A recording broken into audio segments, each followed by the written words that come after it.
Gunalchéesh, Háw'aa, for the opportunity to welcome you all here this morning to our Southeast Environmental Conference. I'd like to start by acknowledging that I'm zooming in today from Tlingit and say Gunalchéesh for allowing us to conduct this meeting on their traditional lands. My name is Háw'aa Richard Peterson, and I currently serve as president of Central Council Tlingit Haida Indian Tribes of Alaska. I'm Tlingit Kagwantan from the Eagle's Nest House. I'm a child of Haida and Aleut. Grew up in the Haida village of Kesan. Again, just glad that you could all join this morning. And I know everybody's got a lot going on in this new era of Zooming and of course our pandemic. In Southeast, we feel like we're on the front lines of climate change. We're living with the impacts, and our executive council and our tribal delegates are fierce advocates for the protection of our homelands. We recently formed a climate change committee for our executive council to work closely with our native lands and resources staff to advocate on the policy level, both statewide and nationally. Our Native Lands and Resources Department has done tremendous work on publishing the Climate Change Adaptation Plan and have a template available for tribes to use in creating your own plan. We've been in partnership with the Sustainable Southeast Partnership and U.S. Forest Service, and we're helping to stand up the Guardians program, which I hope you'll learn more about this week and hope to see this utilized with our traditional values in resource management. We've been meeting with the EPA on the IGAP allocation, and we've been really fortunate that we know some of the appointees in the EPA now, and so we've been advocating that keep the IGAP funding in place as it has been. We know how important IGAP funding has been for all of our communities. We continue on transboundary mining work. Federal appropriations, thanks to Senator Murkowski, have been put in to help with our water monitoring program to understand the impacts of mining on our rivers. Tlingit Haida is committed to being a partner and a resource. We are better when we all pull together. And it's important for tribes to partner with other tribes to offset cost and share our resources. I hope you enjoy the next few days together and strong partnerships are built to better protect our lands and waters. Gunalchéesh, Háw'aa.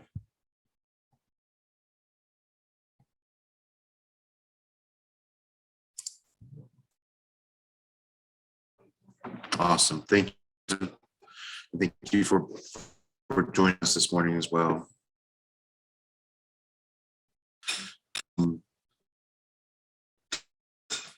And haven't received the agenda or any of the other information that we've sent out to you as well. And also any of the presentations and resources that are shared throughout the conference week. We will be sure to make those available as well through I believe a Dropbox link available to everyone. And these are being recorded as well, so you can refer back to these recordings at a later date as well. Okay, so now, as we mentioned, it's been a while since we've had a nice Zoom together as a Southeast crew. And so I think what we're going to do, it'd be helpful if we went around and maybe get some introductions, just kind of get everyone to see your face, hear your voice, just kind of get everyone awake this morning. What we can do is let me start. I'm just going to go down my list here and call on the names as I see them. Let's see.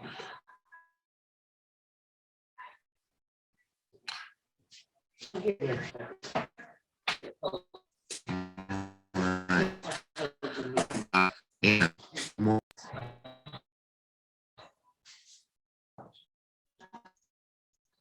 Did you say my name? I wasn't sure because you keep breaking up. Yes, sir, you're breaking up.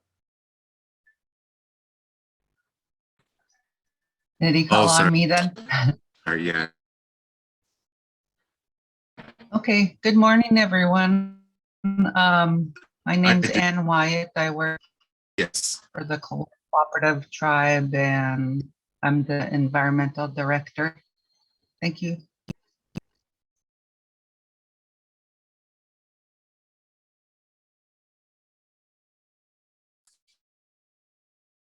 Awesome. Thank you. Good morning, Miranda.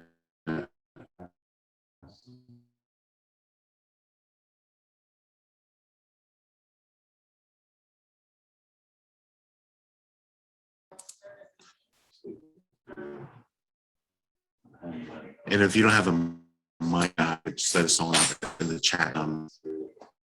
You can put your control in the chat as well.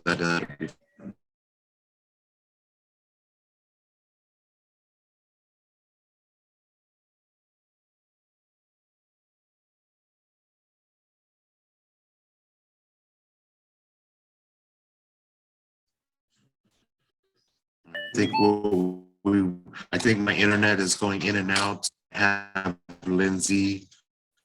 I can take over.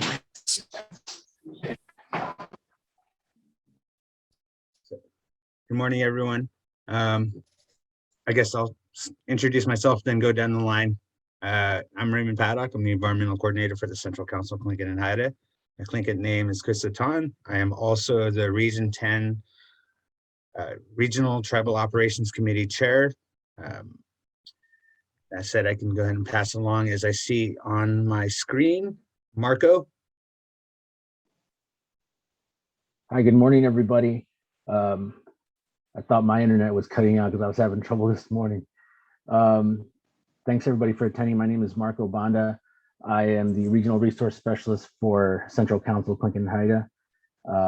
Glad to be here. I'm coming to you from Occoquan, Takuquan territory. Thanks for having me.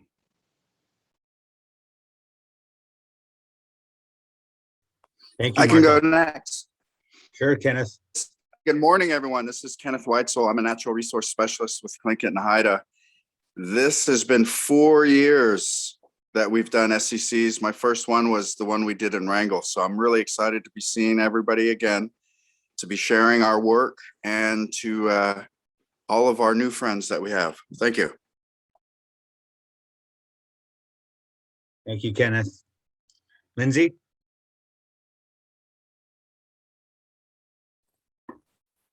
Good morning. My name is Lindsey Pierce. I'm an environmental specialist at Tlingit and Haida here in Juneau.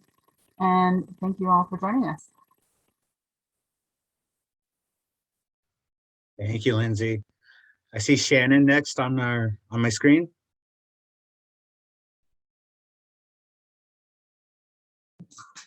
Morning, can everyone hear me? Or Yep. my video doesn't work. Can Good hear morning, you. this is Shannon Isaacs. I'm the environmental planner with the Craig Tribal Association. And this is our 5th year doing Southeast Environmental. And I also have Miranda with me as well. Hi, I'm just going to introduce myself from Shannon's computer so you guys don't have to deal with the echoing. But my name is Miranda Háw'aa. I'm the environmental manager for the Craig Tribal Association, and I'm the RTOC Alaska representative. It's good to see everybody. Thank you, Miranda and Shannon. Gina Sherry. Hi, this is Gina Shari. I'm with the Alaska Department of Environmental Conservation in Juneau, specifically in the wastewater discharge program. Thank you, Gina. Good to have you on. Hi, Mike Goldstein. Hey, good morning, everybody. I'm Mike Goldstein, planner with the United States Forest Service Alaska region. I've been involved in some of the Guardians work and some of the Southeast Alaska sustainability strategy and investment program. Nice to see everybody. Thanks, Mike. Good to have Thanks, you Mike. on. Ryan Moroney. Hi, good morning. My name is Ryan Moroney. I work with the USDA Natural Resources Conservation Service as the Alaska Native Technical Liaison, working in partnership with Christy Harper. Thank you. Welcome. Thank you, Ryan. Morgan. Good morning. This is Morgan Shaw from Chilkat Indian Village in Click-1, and I'm the environmental specialist and IGAP coordinator up here. Good to see everyone. Oh, I've been here about 2 years now, which means I have not actually attended one of these before because of COVID. So this is my first Southeast conference. Welcome again, Morgan. Kia. Good morning, everyone. My name is Teodola Silva. My Tlingit name is Glue Dust. I am the Environmental Stewardship Tech at Tlingit and Haida Central Council here in Juneau. I also serve on the Youth Commission Board as the first Vice President for Tlingit and Haida. It's good to be here today. This is my first Southeast Environmental Conference, so I'm very excited. Thank you. Thank you, Tia. Good morning, Desiree. Good morning, everyone. It's good to be here and see you guys. Thank you, Thur, and the rest of the team for putting this conference together. They've been working hard. I'm looking forward to the next 3 days. I'm Desiree Duncan. My Tlingit name is Gunalchéesh. I'm Eagle Killer Whale, and I'm the Native Lands Manager with Tlingit and Haida. Thank you. Thank you, Desiree. Hi, John. John Harley. Hey Ray, and hey everyone. This is John Harley. I'm a new assistant professor at the University of Alaska Southeast, formerly a postdoc, and thanks for allowing me to participate, and I'm really glad to be here. Thank you, John. Good morning, Heather. Heather Evoy. Good morning, Heather Evoy. I'm live here in Juneau, but I'm originally from Ketchikan, Metlakatla, and I work for SEAC, Southeast Alaska Conservation Council, and I'm the Indigenous Engagement Lead. And gosh, I think probably this would be my 4th Southeast Environmental Tribal Conference, second digital, which is still kind of strange. Miss seeing everybody's faces, but I'm happy to be here. Thank you, Heather, and welcome. Michelle Davis.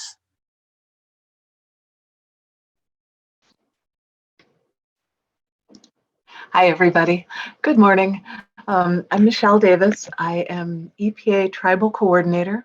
I have the privilege of working with the tribes from Tutitlik all the way south to Metlakatla. I'm originally from Southeast Alaska. My family is from down Yundasteki is where we were from originally. I'm Eagle, Killer Whale, Fin House, and I'm just very pleased to be here with you today. Thank you. Cousin. Hey. Good morning, Ricardo. Ricardo Contreras.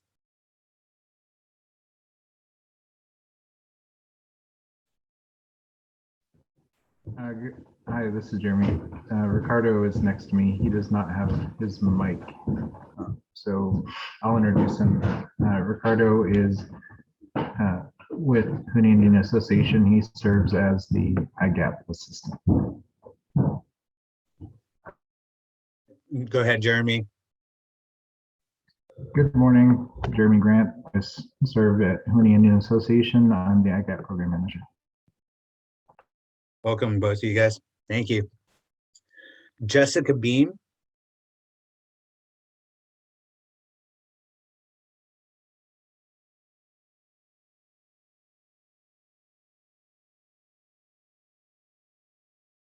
May have to come back. All right, Valerie. Valerie and Kim. Good morning, everyone. I'm Val Massey, Valerie, either one is fine. I'm the IGAP coordinator here at the Wrangell Cooperative Association in Wrangell, Alaska. Thank you, Valerie. Kim.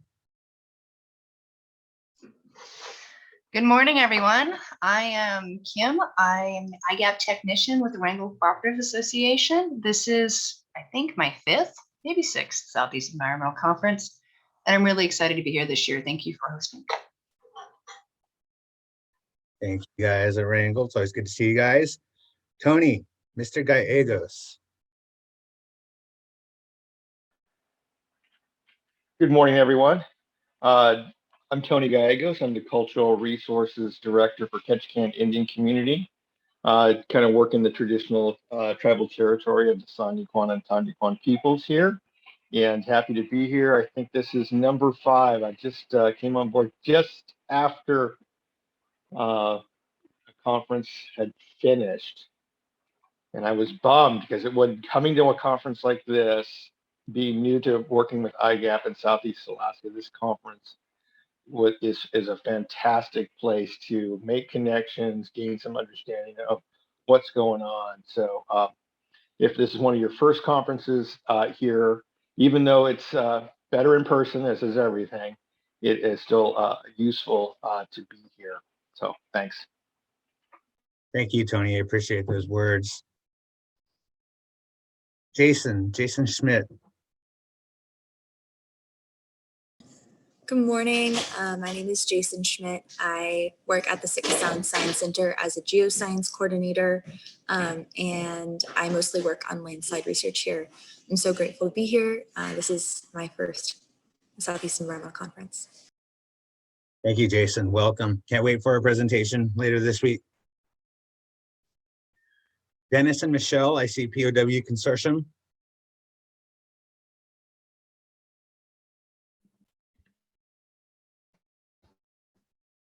Good morning. My name is Dennis Nickerson. I'm the environmental planner for the Prince of Wales Tribal Stewardship Consortium. Also in attendance is Michelle Edenshaw, the environmental technician for the Prince of Wales Tribal Stewardship Consortium. Our department assists the 4 tribes on the island with environmental projects. Good morning and welcome. Good morning to both of you guys. Thank you. Going down my list here. Irene.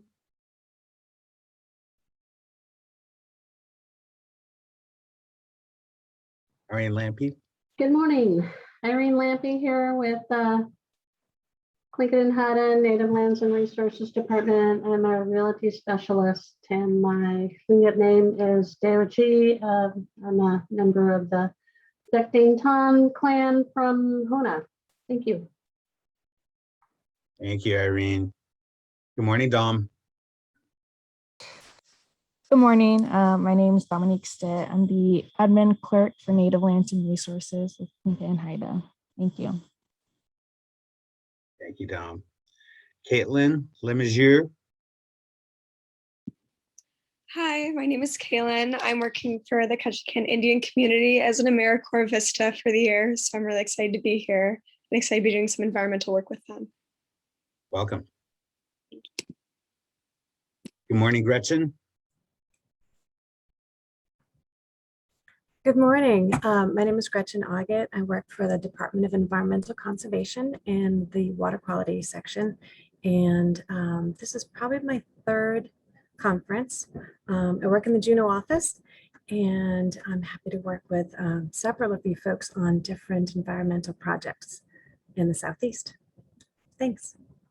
Thank you, Gretchen. Welcome. It's great to see the state of Alaska here. Good morning, Kevin.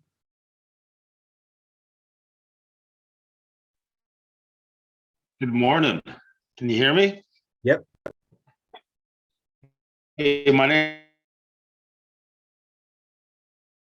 Oh, you went mute again.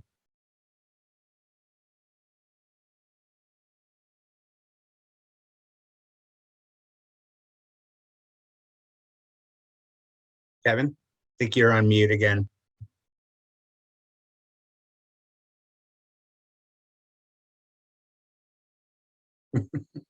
All right, well, we'll come back. Jennifer Hamlin. Good morning. I'm Jen Hamlin and I'm a hydrologist with the U.S. Geological Survey, and I get to work on the Transboundary Rivers projects and work with a lot of you on those projects. So I'm really happy to be here and see what everyone's up to and also see what future ways we can work together in the region with capacity building, with discharge measurements, water quality, and it doesn't have to be just transboundary. So you can always reach me if you are interested in a partnership with the U.S. Geological Survey. Thank you, Jen. Always good to see you. Good morning, Darren. Hello and good morning. Sorry, I was a couple minutes late there. Got another Zoom on, and but I wanted to just say hi and thank you very much for having me here. I'm with UAF Cooperative Extension Service based here in Juneau. I do a lot of gardening education programs, and I'm available to work throughout the region, and also youth programs through 4-H. So lots of citizen science opportunities and working in communities in those regards. So thanks for having me here. Thank you, Darren. Welcome. Good to see you. Hey. Good morning, Keenan. Good morning. Can you hear me? Yep. Okay. I also kind of popped in late. I assume we're just doing introductions right now. Yes, we are. All right. So my name is. Let me put my camera on real quick so you guys can see me. For those of you who don't know me. Hello. My name is Kean Sanderson. I work for the Ketchikan Indian community and the Cultural Resources Department. I'm the Indigenous Food Sovereignty Coordinator. I do a lot of stuff with subsistence, trying to find more ways to get our tribal citizens down here more access to traditional foods in our area. I'm a representative for Gunalchéesh and Háw'aa and the Ketchikan delegation. I also do a lot of stuff with youth in our community. I head coach Ketchikan's Ocean Sciences Bowl team. And yeah, I think I'll leave it at that. Thank you. Thank you, Keenan. Appreciate that. Welcome. Let's try Jessica one more time.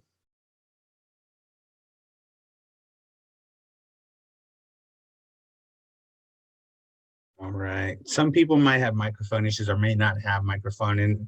And of course, here in Juneau right now, as mentioned by Desiree earlier, that we are kind of in a stormy day today. I don't know what it's like in the rest of the Southeast. So we have some internet connection issues, and hopefully it stays going.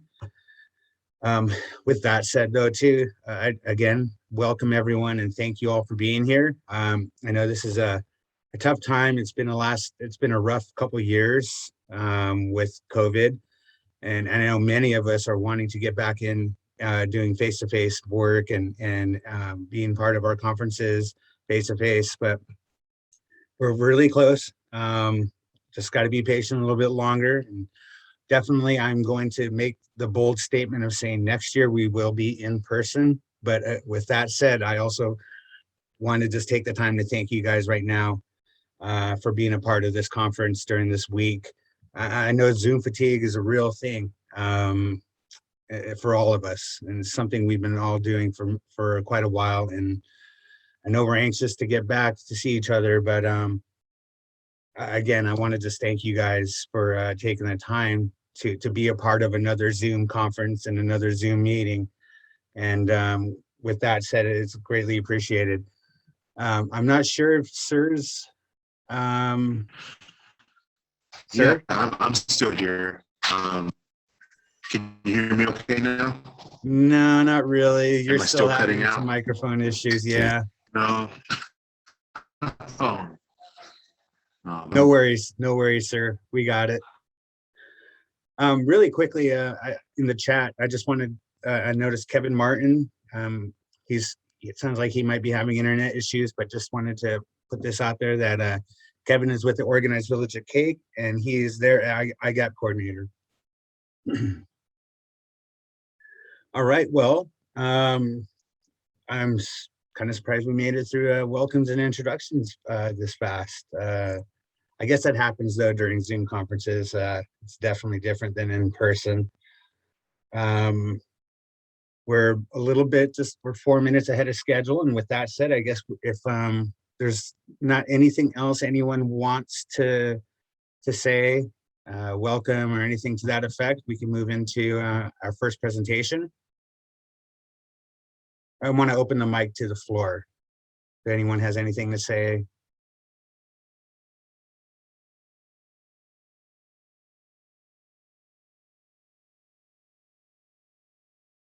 No. Oh, wait, I see two new people on. I want to give them a chance to introduce themselves. I see Shannon Callan.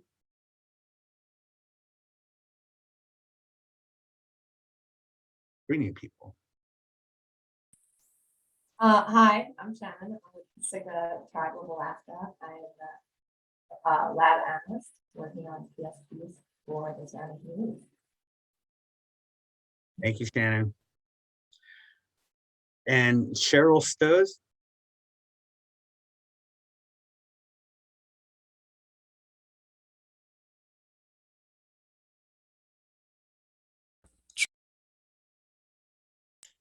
Trying to unmute. Sorry about that. No worries. I'm Cheryl, and coming out from under mask. Cheryl Stows with EPA. I'm the grants coordinator and EJ coordinator. Happy to be here. Thank you. You, Cheryl. Good to see you and welcome. Laura Akey. I'm sorry if I mispronounced your name. No worries. It's a tricky one. I'm Laura Ashay. I'm the public information officer for the Alaska Department of Environmental Conservation. And I'm looking at your agenda. I'm really looking forward to the next 2 days. I'm going to learn a lot of good information. So thanks for allowing me to attend. Thank you, Laura, and welcome. Appreciate you being here. Nicole Philippek.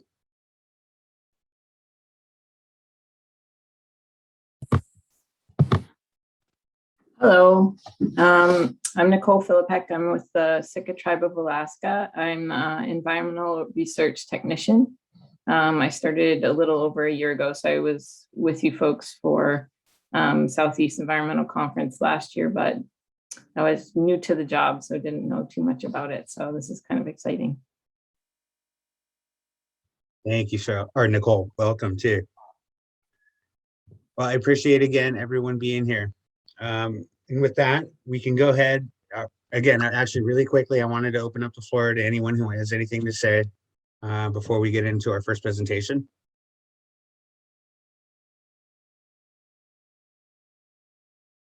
All right, no takers. Well, I'm sure you guys will have things to say as the week goes on. Appreciate you guys being here. I'd like to say to Jeremy and Háw'aa, go Navy, beat Army. Ooh, our first daggers being thrown week. I appreciate that. That's awesome. I was trying to find a thumbs down button, but I don't see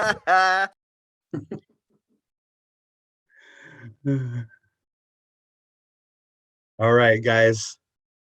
Maybe you'll find that button later, Jeremy. All right. Well, our first presentation of the week, as stated too, Laura mentioned the agenda. We have a packed agenda for the next 3 days. A lot of great stuff from the work that's happening from tribes, organizations, the Forest Service, feds, and the state throughout Southeast Alaska. Your guys' work is why we're doing this. It gives us a chance, as President Peterson said, to essentially share our resources and hopefully offset costs and bring a stronger voice to the issues that are happening in Southeast Alaska. So with that said, I want to start off with a presentation from the EPA and the Nrcs, USDA programs, Michelle Davis and Ryan Moroney, as well as Samia Savell.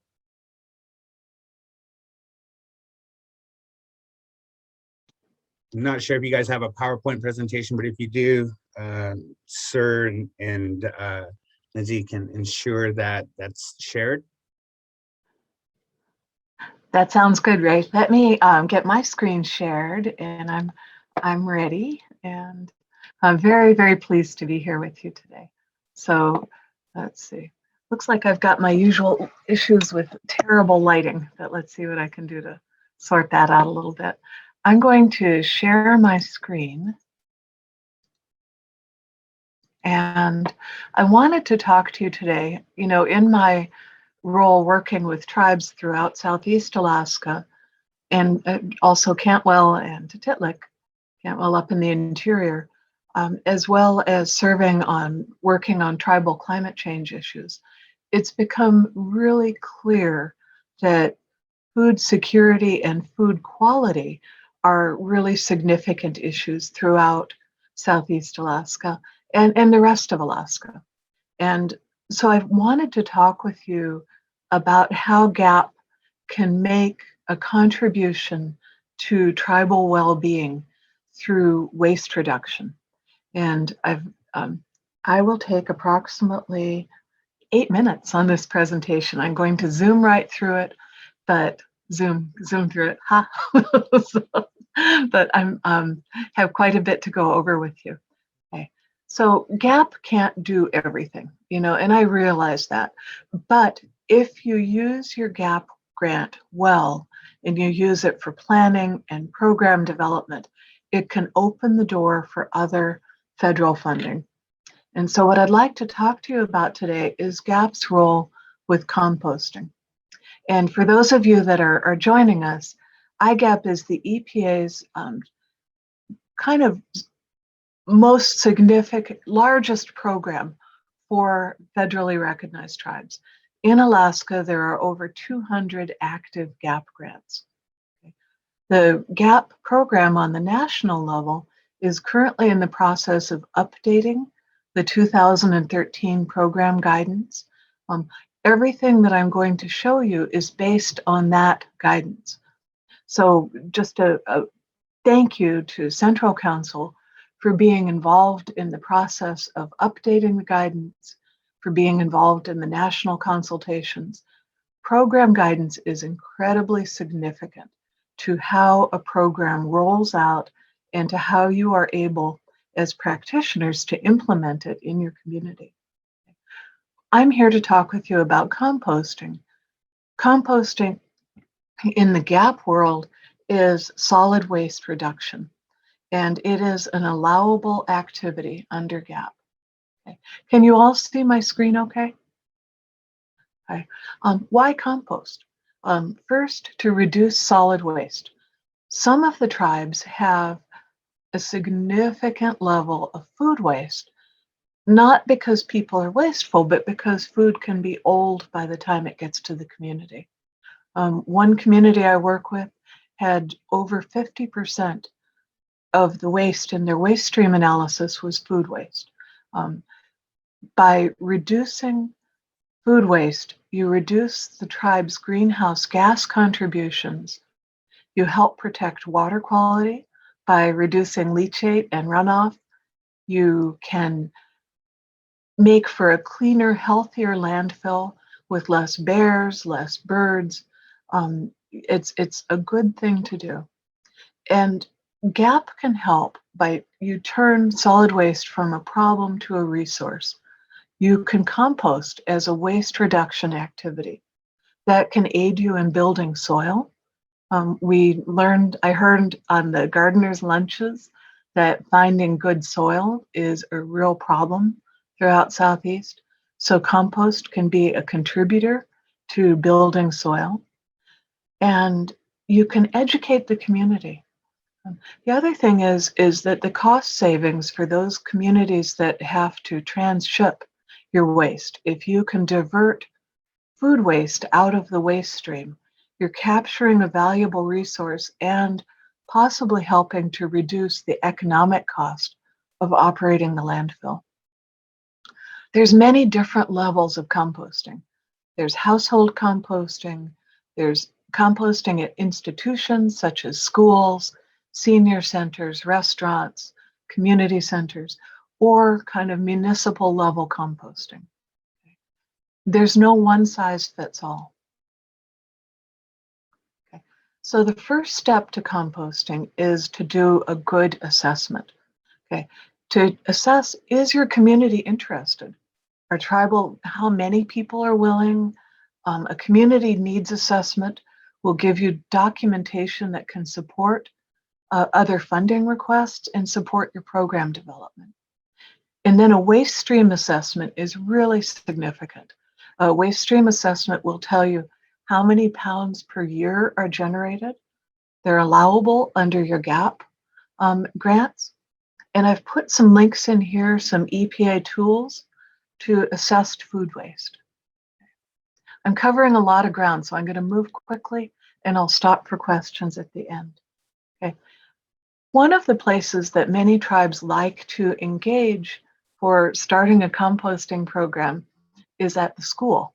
And I've got a link here to the EPA guide to conducting student food waste audits. This is a great educational project. You get the students literally hands-on sorting and learning about food waste. As we all know, if you educate the young people, they go home and educate their families. So this is a great guide. It's very, very useful. The Anchorage School District did it and had great results. Okay, IGAP. Everything with Gaap kind of comes back to what are called capacity indicators. And there are quite a few capacity indicators that relate to composting and solid waste. You'll find it in section E3 in the Gaap guidance. The links are in the back of the presentation. And here's kind of some typical indicators that a tribe has developed a staffing plan for who's going to be the solid waste program coordinator, and that you have established a program to meaningfully participate. Okay, so that could be an MOU between the tribe and the city that talks about your different roles and how you work together. It could be a letter with the local school saying, we welcome you to work on waste reduction with us, but you kind of have a program. Okay, so these are some of your capacity indicators. Now remember, when I talk about developing a work plan, I say choose a capacity indicator and then write your work plan to get you there. So any one of these could be the start of a full work plan component. Okay. More program indicators that the tribe is doing community education and outreach. I've highlighted composting. You've completed a waste assessment, that you have an integrated waste management plan. Now, I want to highlight here that the integrated waste management plan doesn't have to be for everything. It can be a compost management plan. It can be a plan that is just for your community, where you assess the amount of waste you have that's compostable and how you're going to manage it. So you can do a waste management plan specific for compost. So it would be a tribal composting plan. You can develop that with Gaap. And that you've provided a program, that you've built like a regular program, regular hours, key contact people, internet information, a full program. These are allowable activities under your Gaap program. Tribes these are allowable implementation activities. You can administer the compost program. You can do the hands-on work. You can hire people to do the work. All of these areas are eligible.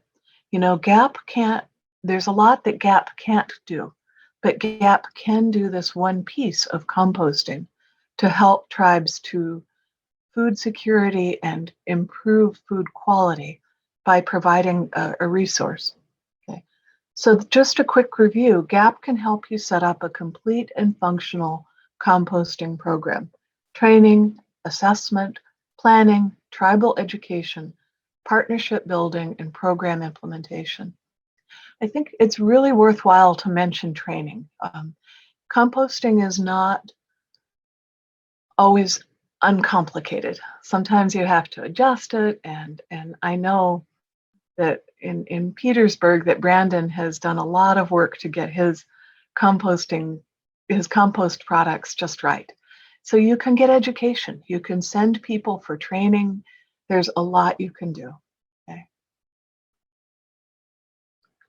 So the Gaap limitations, Gaap cannot fund community gardens. You have to look to your other partners for that. I'm so excited that Ryan and Samia are here today. And be sure to track and record the solid waste that you do divert to the compost program, because it is a solid waste diversion and reduction activity. Okay. Here's some things that you can do: expert consultation, surveys and analysis of market needs. You can market your recovered resources. So if you have finished compost, you can sell it. That money can go back into your environmental program. It's okay to make money with Gaap.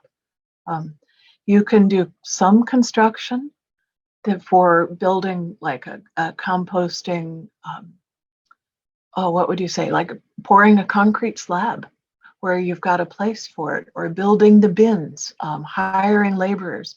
You can do some construction, but it requires pre-approval.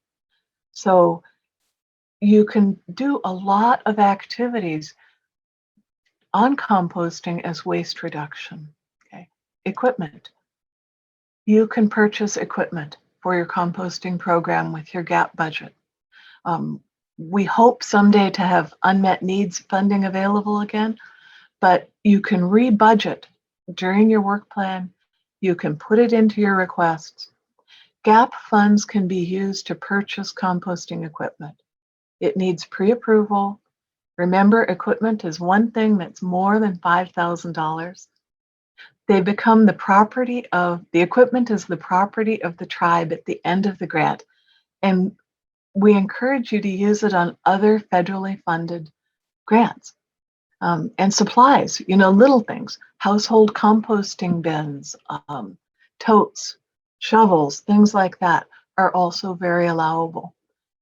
The only time it's not allowable, it's very difficult to do these things at the end of the grant. So do your planning, try to purchase equipment as early as possible. Okay. Here's some resources. I've got all the links for everything I covered in there. And here's my contact information. I'm very pleased to join you today, and I'd like you to join me in welcoming Ryan and Samia. Thank you so much. Thank you, Michelle. Really appreciate the welcome to join the session today. I'm glad to talk a little bit about NRCS, the Natural Resources Conservation Service, as well as some of our programs. I can share my screen. Is that showing up for everybody?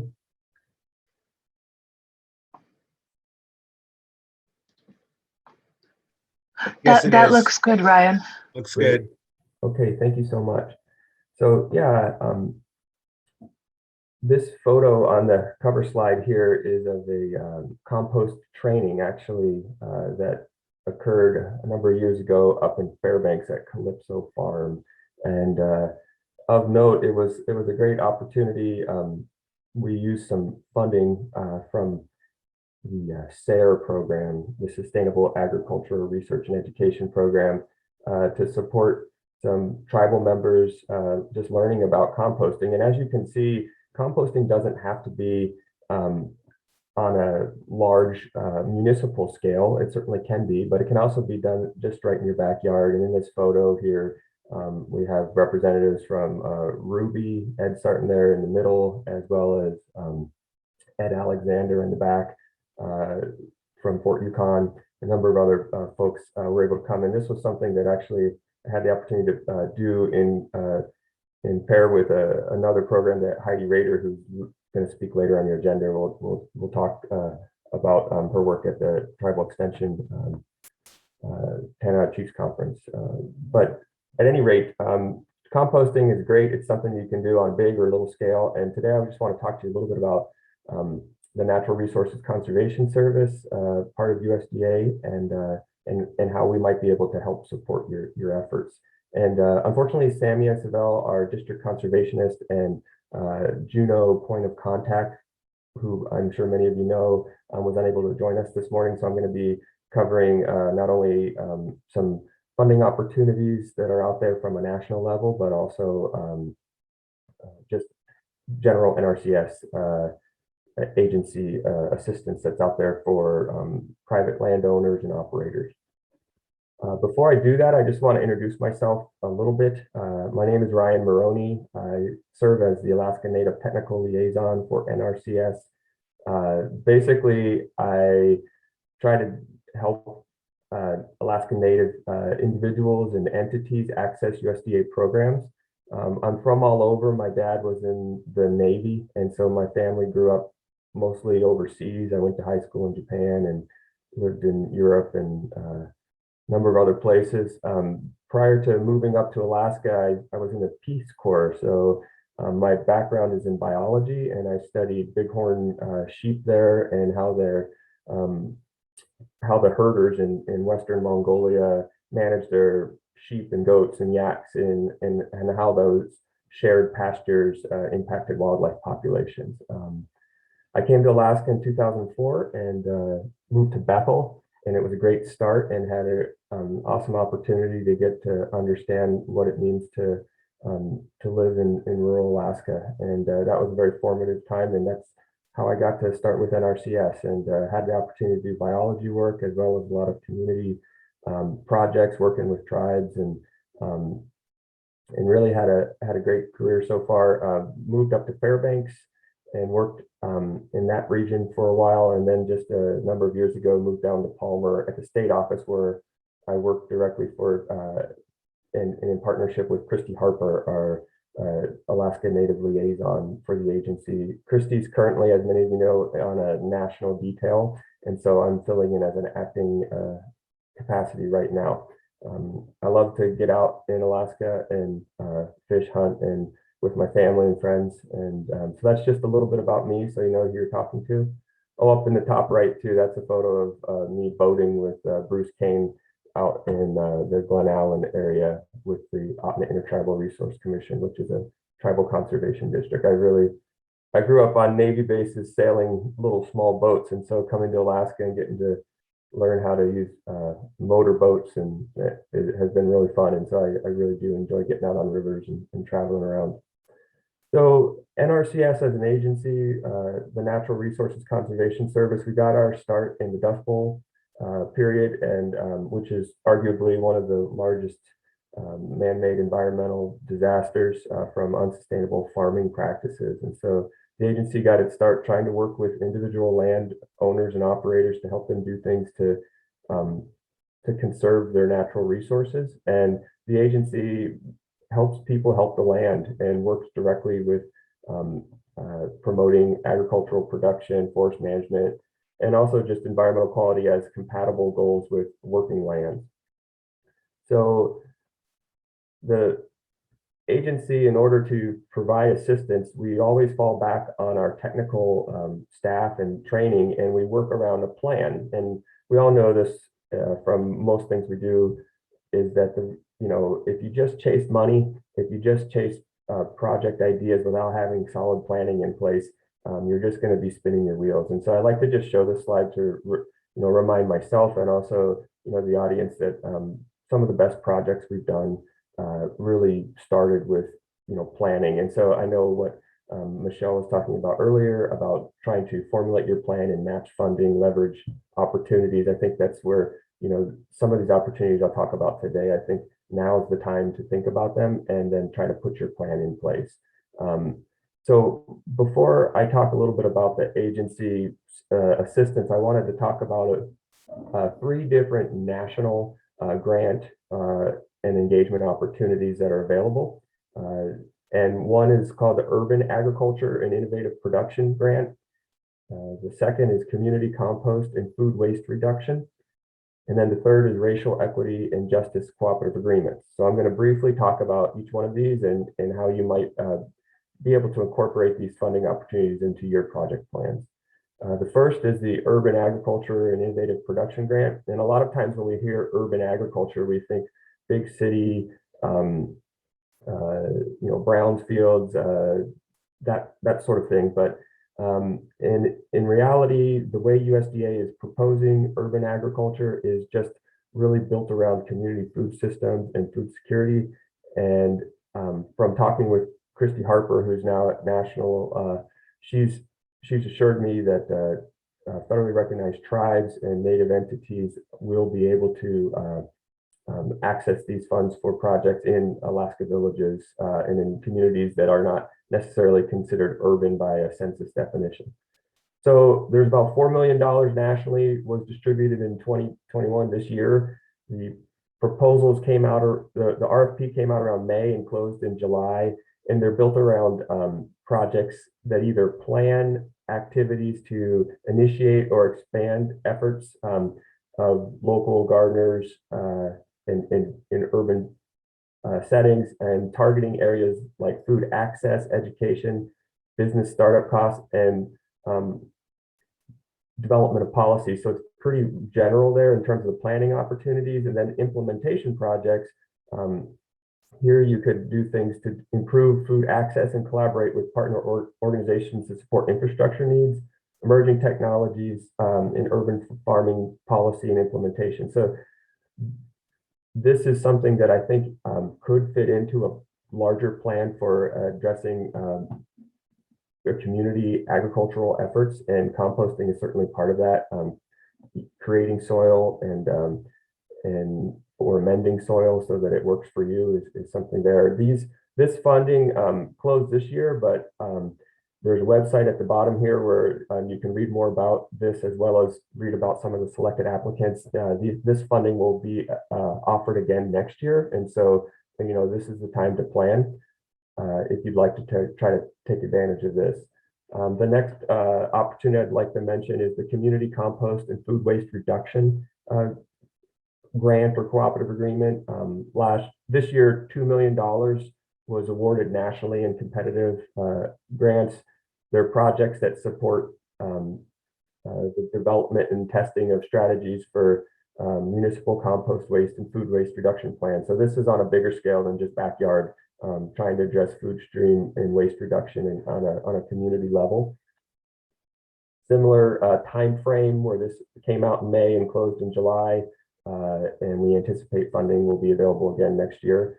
Of note, Alaska did receive one award in 2020. The municipality of Anchorage applied to do a planning project to look in basically a feasibility study on trying to improve their waste management there in incorporating compost. So this is something that tribal governments, federally recognized tribes, are also able to apply for. And then the third opportunity I'd like to mention, and this is actually an opportunity that's currently open, and so the deadline is the 25th, and this is our racial equity and justice cooperative agreements, where $50 million nationally will be awarded for projects to help historically underserved customers, of which Alaska Native tribes and entities and farmers, ranchers are recognized as, to improve soil health and water, address wildlife habitat, environmental and economic performance of working ag lands, and build and strengthen local food projects that provide healthy food and economic opportunity. So even within this broad range of areas, I think a compost or waste reduction project could fit within this as well. This is, as I mentioned, open. There's a link here for more details about the opportunity. And actually, in just a few days later this week, there's going to be a webinar to provide more information and provide a Q&A for interested applicants. So I encourage you, if you'd like to participate in the webinar, to email the link, the email address there ahead of time to register, and then utilize that webinar link at Adobe Connect to participate. So those are three of the national opportunities. And then specifically with working with one-on-one with landowners, I was hoping Samia could be here today to talk a little bit about some of the work she and her staff have done in Southeast Alaska. I know many of you have worked with her in different capacities. Also, as an agency with Christy, we've done quite a bit of work with the various cooperative agreements with different communities and tribes around the region. But essentially, again, all of our work with those individual landowners or groups of landowners is built around a conservation plan, which is essentially a tool that we use to help better manage the natural resources on that land. It essentially, in a plan, it basically outlines the same things that you'd have to put into a grant proposal, where you have to document the current situation, what you're trying to achieve, you're evaluating your resources, all the way, that SWAPA plus H is our NRCS speak for soil, water, air, plants. And then we also have proposed conservation practices or activities, and then the operation and maintenance. So conservation plans typically start by people having conversations, and usually those conversations occur over many meetings with lots of people. Here's a meeting out in the organized village of Queeflik on the lower Kuskokwim. But planning takes time to get a good plan and to get the partnership set up so that you can get the buy-in and support to successfully implement a project. So here's just more conversations, and they take place in meeting rooms and outside on the tundra. But essentially, USDA assistance outside of the grant assistance I mentioned earlier takes the form of technical assistance, where we can work one-on-one with landowners or operators to help with your planning. We have certified nutrient management specialists who can work with you to evaluate your compost. And also we have engineers on staff who can help design composting facilities, concrete pads, etc. And some of our financial assistance programs can actually help pay to install some of those types of projects through our environmental quality incentive program. We also have a number of other programs with acronyms out there, but essentially we can provide technical assistance and in some cases financial assistance to help you on your land to do the types of work you want to conserve your resources. There's different ways to work with us. Tribal conservation districts are something that I think we've talked about before. I did have the opportunity in 2019 in Craig to speak a little to the Southeast Environmental Conference participants there. And there are tribal conservation districts around the state, including in Southeast. We also have our financial assistance programs, which I mentioned. And, we've done a lot of work around the state with producers addressing food security and local production. And so I think there's a lot of opportunity to do that. And I know Sammy and her staff are working with quite a few folks around Southeast to do things like high tunnels or small scale agricultural production. Here's a photo of Tim Myers out in Bethel and his operation. We've worked all the way up north in Fort Yukon. And here's a few slides. Samia can address this better than I have not worked in Southeast. Most of my career has been spent up in Western Alaska and in Northern Alaska, but we've done quite a bit of work over the years with forestry projects to promote short-term and long-term benefits. And here's just a few statistics on some of the tens of thousands of acres that have been treated on private lands and in partnership with a number of different nonprofits, federal agencies, as well as federally recognized tribes, and of course the landowners, the ANCs. We've also done work around the state to do things like willow tipping to promote moose habitat enhancement, culvert replacement and improvement, and also done things to address ATV impact on trails out in Western Alaska. And so here's that composting slide I showed previously, and here's a slide of just some work done by the Mountain Village Tribal Conservation District out in Western Alaska. So I think with that, I'm going to end this slideshow. I'm not going to go into our emergency watershed protection program. It's out there, and please do read up on it. But I think I'll end at that slide here, and I'll just skip ahead to my contact information. And then It'd be great to open it up to questions for Michelle or myself, or just ideas about how our two agencies can support some of the projects you're interested in trying to tackle with your communities. So thank you.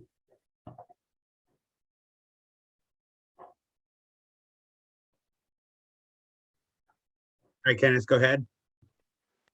Hey, thank you, Ray. And thank you so much for that information, both of you.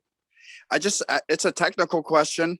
Do you have to build chain link fence enclosements like the dump is out in Háw'aa to keep the bears out? What's the bear prevention?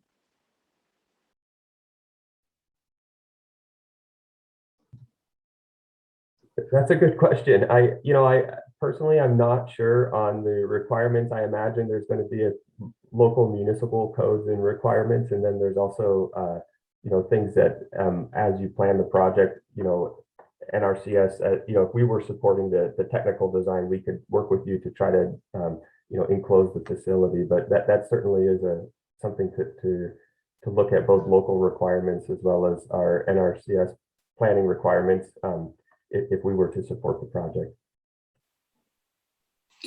And I asked that because every night I watch my neighborhood black bear, which is small compared to the grizzlies in Háw'aa, single arm the full metal dumpster across the cul-de-sac without even any effort. So it's going to have to be tough.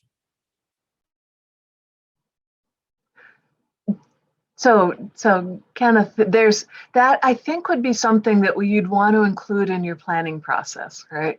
Because you don't want to create what they would call an attractive nuisance, where you have something that's so good that it'll bring the bears in to get into it. But that would just be the planning where you look at it. I know in the Bristol Bay area, they purchased a solar power fence for the dump in Naknek with their Gaap funds. And so you could look at doing solar powered electric fences if those work for Southeast. But really, I think you bring up a good point that you have to plan for wildlife. And thank you for that.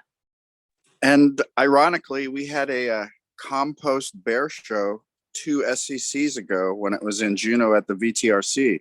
They had a compost pile out back, and there was new fish in the compost pile, and bear was going crazy. I remember that one. Yeah.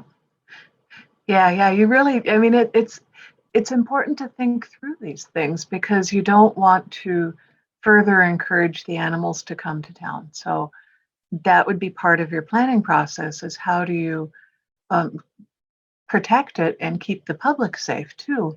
So yeah, great question. Yeah, I wasn't thinking about the public. I'm take weighty. I was thinking about the bears. Well, it was funny when they put the electric fence up in Naknek, the bears all moved out, and then for a while, people were concerned about walking around because they had all these crabby, angry, hungry bears walking around that they didn't have in the community before. So, it really is a big deal to take animal management seriously. So just don't be the slowest one in the group. Jeremy, didn't that phenomenon kind of happen once they enclosed the city dump? The bears started coming into town. Over the years, we've had a number of bears in town, some of them sadly killed. Funny though, we were just talking about that the other day because they put up a burned cage and the bears would tear through that like it was a pop can. And then they shut that down to build a cement one. And now we have kind of an open landfill situation right now, and the bears are instantly back in there. So one of the advantages of a good compost program is that you do divert that food waste that brings in the bears and the other scavengers. That and for some communities, the landfill can be sited too close to the airport. So you do want to reduce the number of birds that are there. But, I think it's just very exciting that the partnerships between USDA and EPA that are possible with this, that with the community garden programs that USDA has and Gaap to support composting through the waste reduction. So I think it's a really nice kind of roadmap for not only food security, but also to improve food quality. More fresh greens. We as Native people, my grandfather, they had gardens on the beach in Teneke, and we do come from gardening tradition. It may not be those neat rows that you see in the more Western gardens, but we have a gardening tradition. And even, small family gardens are a great family activity. They're great for students to be involved in, and likewise for composting. It's a good way to connect back to traditional values of not wasting and of viewing the food waste as a resource for the community instead of a burden for the solid waste system.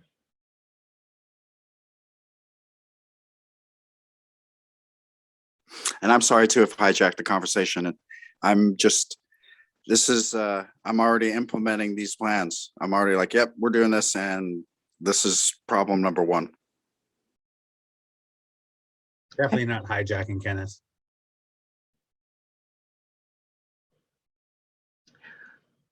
Well, it's a great discussion. Other questions out there?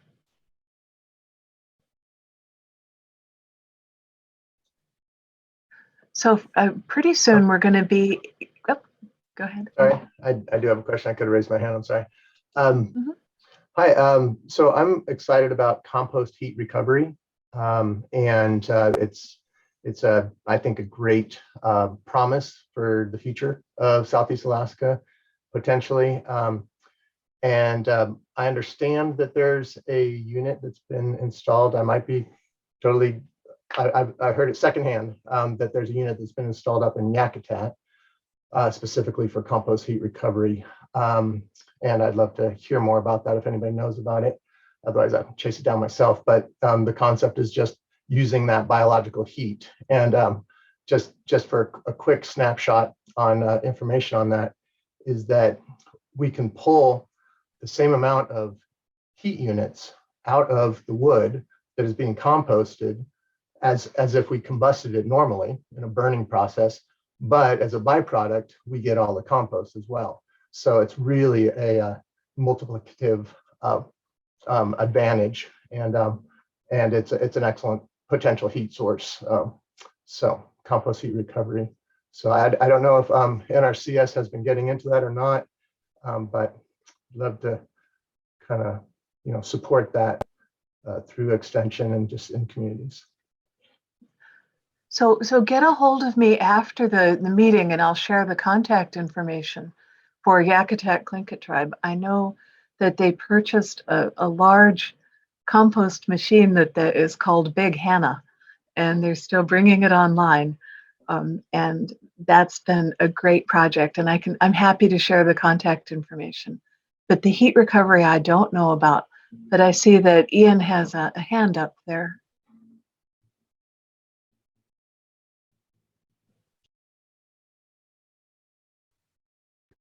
Yeah, I just want to bring to attention, I guess, the link I dropped. I know nothing about this composter that's currently available in Sitka, but there's a monster industrial grade one that is available for apparently a pretty good discount rate. And it was actually just coincidence that we saw it come up this morning on there.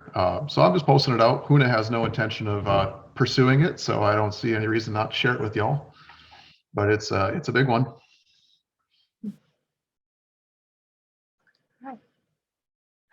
Thanks, Ian.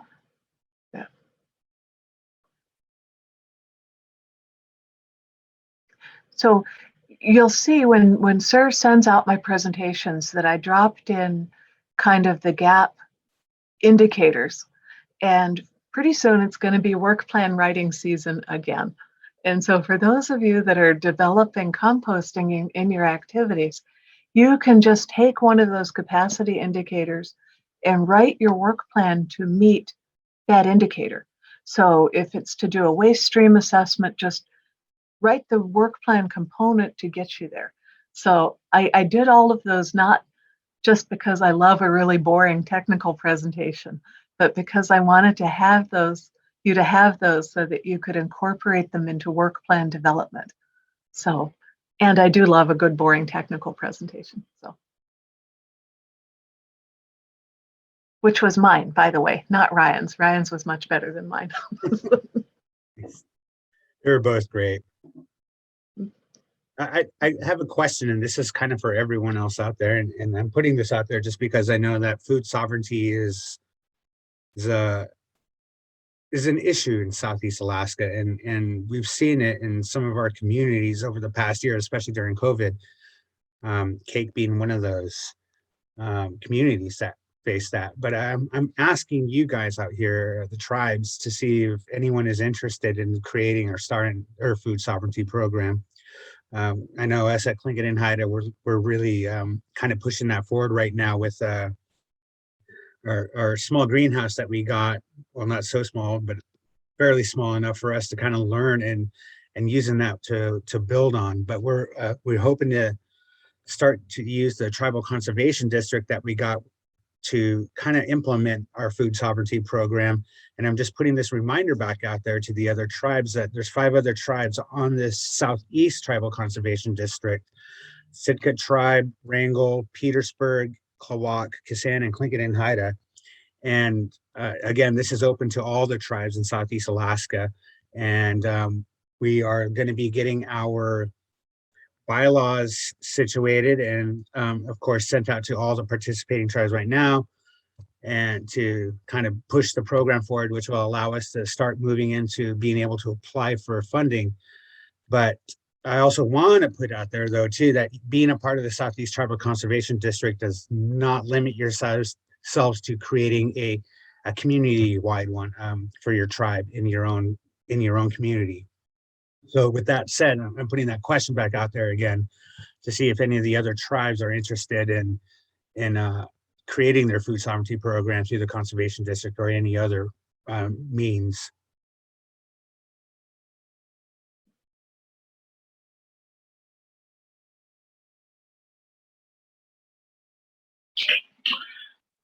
Ray, this is Tony from Ketchikan Indian Community, and food sovereignty is definitely been one of the directives and priorities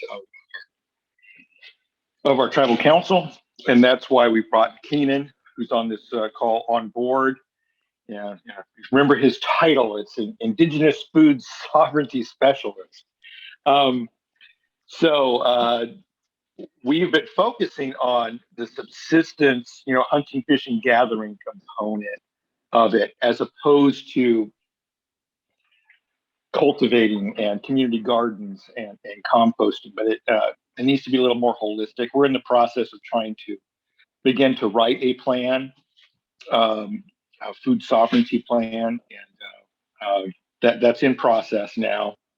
So we are just trying to figure out where we're going and what it's going to look like.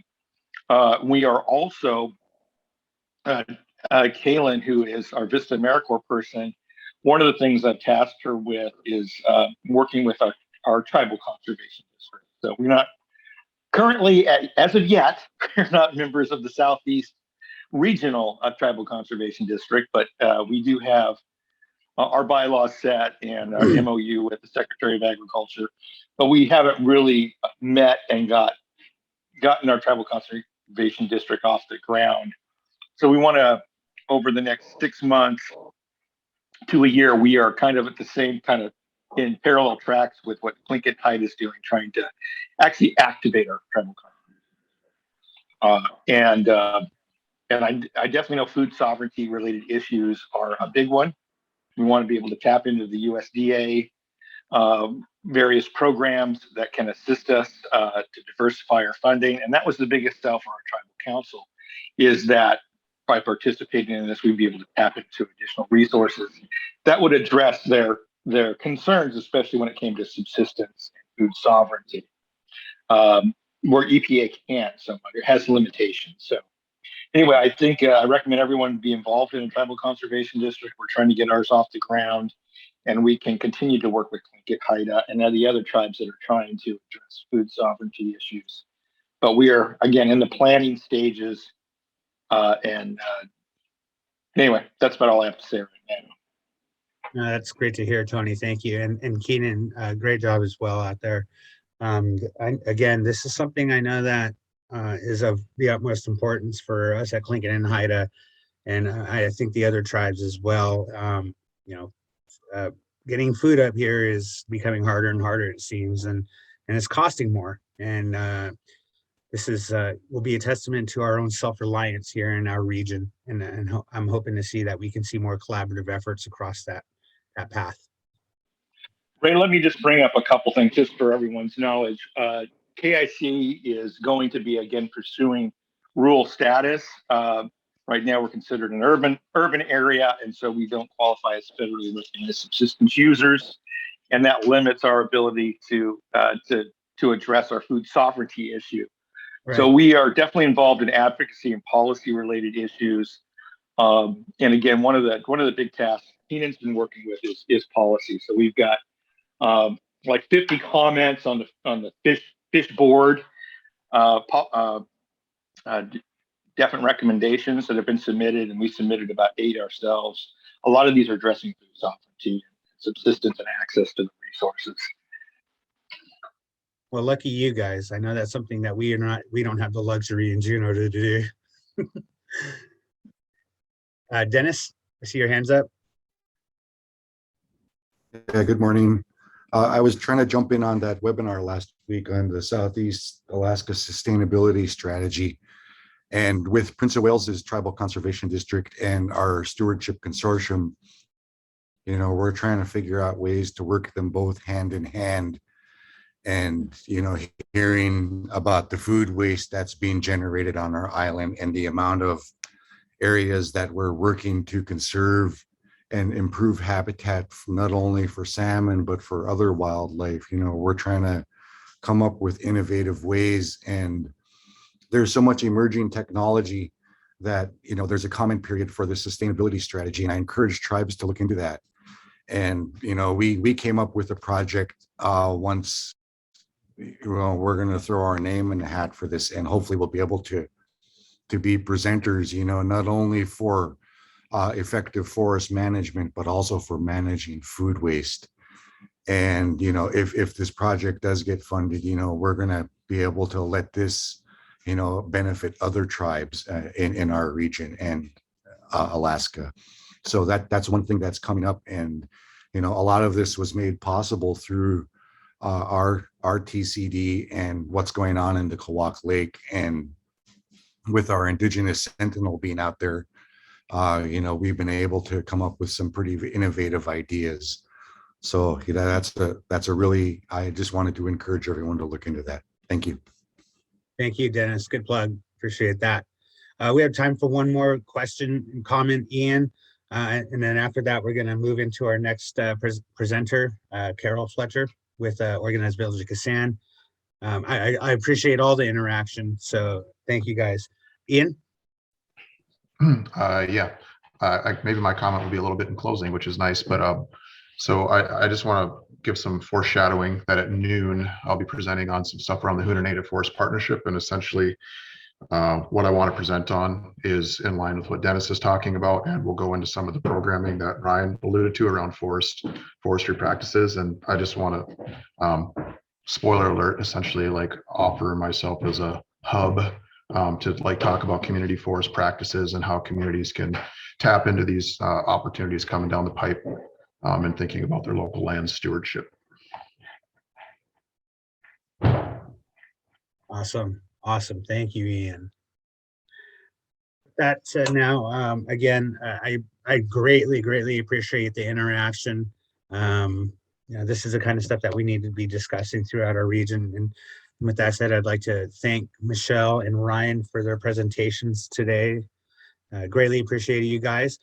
Again, I believe the presentations will be shared. They are recorded, so they can be shared throughout the tribes here and all the guests. And with that, Carol, if you're ready, we can go ahead and have Sir and Lindsay share your presentation. I'm ready. Thank you. Thank you, Carol. And again, thank you to our previous presenters, Michelle and Ryan. Carol, take it away. Okay. Hi, everybody. I am doing a vermicomposting presentation, and this presentation will go a little deeper into vermicomposting and the benefits that it has to food security, climate change, your wallet and health, and a little history. So a balanced system supports soil stabilization, which helps to lock the soil in place and prevent it from moving, like planting grasses on hillsides so soil is not lost due to rain, mudslides, and such. Soil aeration is very important because it allows air, rain, water, nutrients to penetrate the roots of plants and helps roots to grow deep and produce stronger, more vigorous plants. Nutrient retention is really important because it refers to how soils can hold onto nutrients strongly enough to prevent them from leaching into the surface and groundwater, but releases them slowly enough that plants will not lack them. And nutrient cycling, that's when the soil microbes convert nutrients that are locked up or otherwise unavailable to the plant, such as nitrogen and phosphorus, into plant available nutrients. And water retention is important because it measures how much water a particular type of plant soil can retain. The water retained by the soil after it runs through the soil pores to join water bodies. And plant fertility is the ability to absorb nutrients through their leaves. So like when you mist them and stuff, if you have plant food in that, they absorb that. And so it feeds the plant above and below ground. And carbon sequestration, sorry about that. The ability to capture and secure storage of carbon dioxide to prevent it from entering the Earth's atmosphere. And then a teaspoon of healthy soil can have over 1 billion individual microbes and thousands of species. So it's alive. It's like a city in its own right. So healthy soil is really important to grow healthy plants. Next slide. So vermicomposting is the process which all types of organic waste are converted while passing through the worm gut into nutrient-rich vermicast. So vermicomposting, as you read on here, is actually the Earth's digestive system that's been around since the dinosaurs. So from 51 to 30 BC, the Queen of Egypt, Cleopatra VII, realized the importance the worms played in the fertilization of the Nile. So the export of worms from Egypt was banned and became a crime, punishable by death. Charles Darwin published the formation of vegetable mold through the action of worms with observation on their habits in 1881. Because it was thought that worms destroyed plant life, chewing through the roots of crops, when in reality, the worms plowed through the earth, carrying water and air beneath the soil, aerating and fertilizing it. So Darwin continued to study earthworms, their habits, and their benefits to man for over 40 years, calling them one of the most important creatures on earth. So vermicast adds microbial organisms, nutrients that have long-lasting residual effects, adjusting the structure to the existing soil and increasing water retention. So it can improve the soil porosity, aggregate stability, decrease soil density, increase soil pH, and total organic carbon. It also contains 5 times the available nitrogen, 7 times the available potash, and 1.5 times more calcium found in good topsoil. And nutrient life is up to 6 times more in comparison to potting soil. So it's full of good stuff. Vermicompost is full of good stuff for your soil. Next slide, please.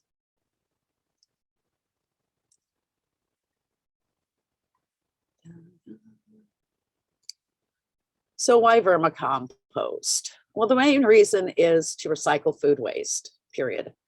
Food waste takes up more space in the landfill than anything else, with nearly 40 million tons or 30 to 40% of the entire US food supply. Food that sits and decays in landfills produces nitrogen pollution, which causes algal blooms and dead zones, and it's equivalent to the greenhouse emission of 37 million cars.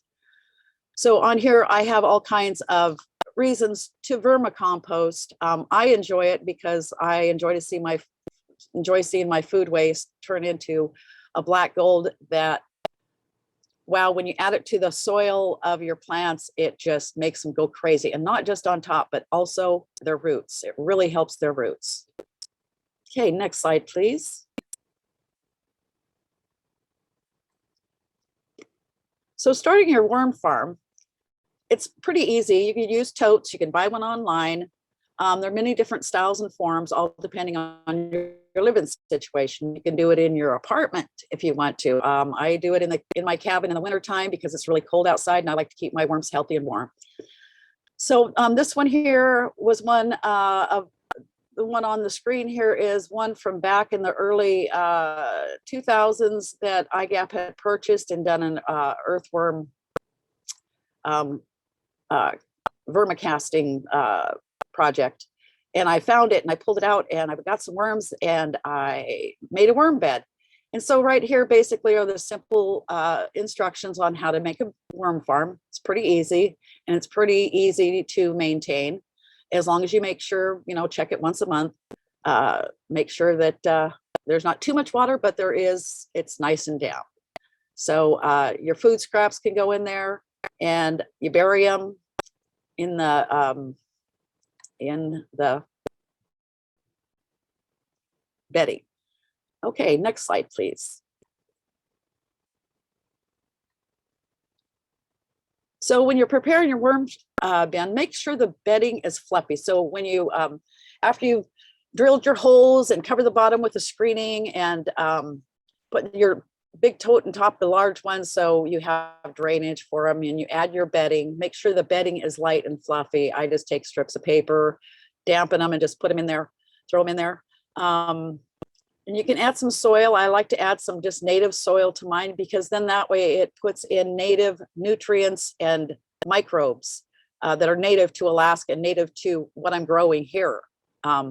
It's really important that you add that native touch to it, the native soil touch to it, because you're growing in Alaska. If you get, let's say if you got worm castings from Florida, they're going to have different nutrients in them from Florida than you would have here or need here in Alaska. So if you add, like I said, I add a couple cups of soil to it, which introduces beneficial organisms or native organisms, and adds gritty particles to aid in the worm's digestive process here. So like I said, make sure the bedding's moist, but not too moist. And the test is to take a handful of your bedding, squeeze it, and if you got water running down your arm, it's too wet. And if there's so you got to add I like shredded cardboard or shredded paper and kind of dry it up a little bit to where it's just damp. And if you squeeze it and there's nothing, no moisture comes out between your fingers, then it's too dry. So you need to add more, I missed it, and add more moisture to it because the worms are like 98% moisture water. So just to make sure that they are wet enough, but not too wet. Next slide, please.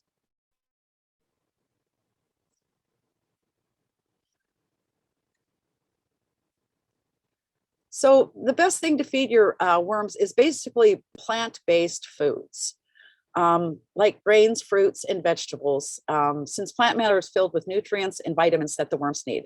Acidic foods burn them, hot foods burn them, and makes the upsets the pH in the bin, making it too acidic. So things like citrus peels, pulp like pineapple, which is acidic, or tomatoes that are just too acidic. So there's not too many of those, maybe a little bit, but just not too much. And salty foods are not good unless you rinse them, soak them first to remove most of the salt so that it doesn't hurt the worms. Shredded newspaper is good. Shredded cardboard is good. Diseased plants should never go in the bin, nor dairy or meat. But I did a little experiment. I had goats for a while and I had to get rid of them because I'm not a herd person. But I took some of the goat manure and I put it in my worm bin to see how it would go about. And it was amazing because within a week, the shovelful of goat manure I put in there was gone. And now it's just beautiful black dirt. And it's introduced some really good microbes to that vermicompost. Okay, next slide, please.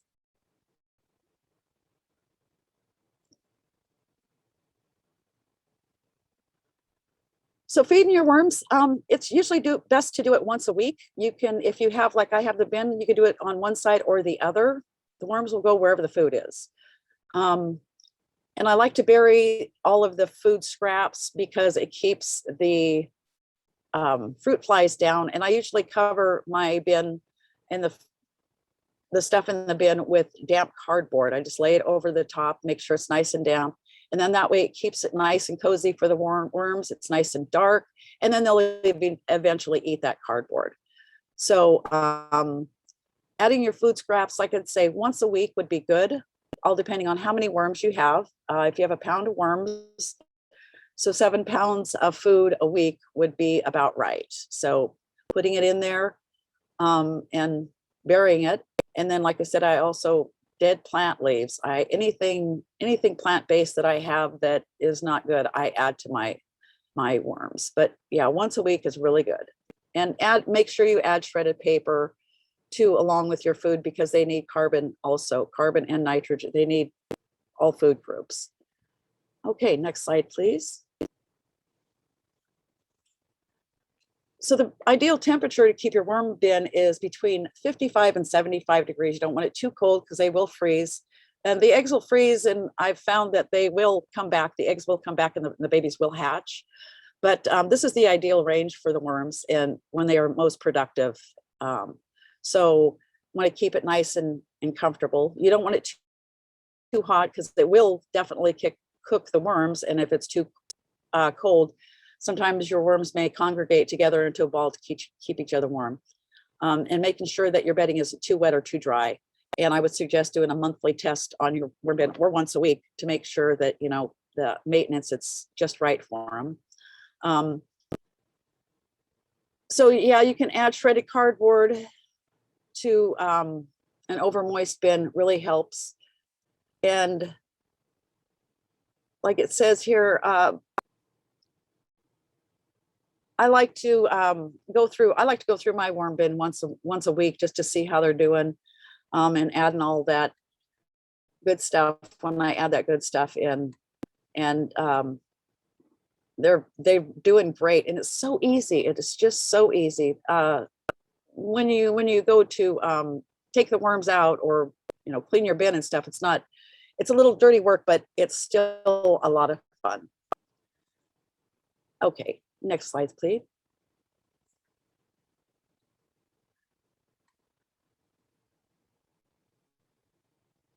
So vermicomposting, I've been researching it for the last, I've been researching vermicomposting for years now, and in composting also.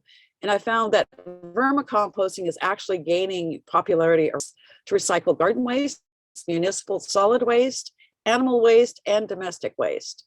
So it's been found that vermicast produces more flowers, seed, branches, fruits, yields, and longer root system while feeding the soil, unlike chemical fertilizers that do not add nutrients to the soil's microbiology, which is really important because soil is alive. So when you add the vermicompost to it, vermicompost has been found to have nutrients in it and stuff in it that helps the roots grow. It really helps the roots get established and stuff. So when you add this to your soil, it really improves the soil structure and the fertility and the plant growth. Okay, next slide, please.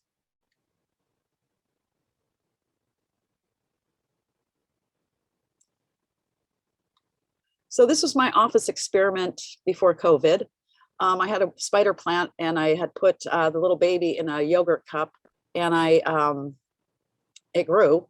So then I had a little bit of vermicast in that soil. And so it grew and it grew and it grew so much, I had to move it to a bigger pot.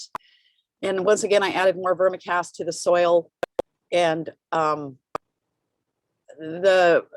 also misted it with the juice or the liquid that came from it. I would put it in a sprayer and I would mist my spider plant, and it was so much greener and dark greener and healthier and stronger than the ones in my office that I didn't do that with.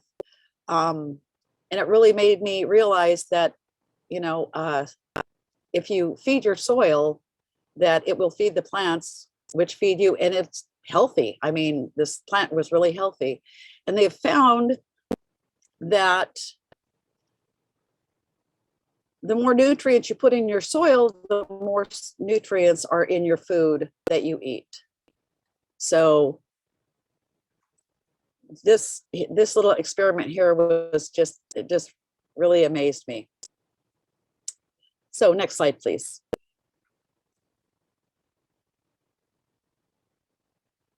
So worm problems, fruit flies, and like I said, this is usually caused by exposed food waste because fruit flies seem to be everywhere.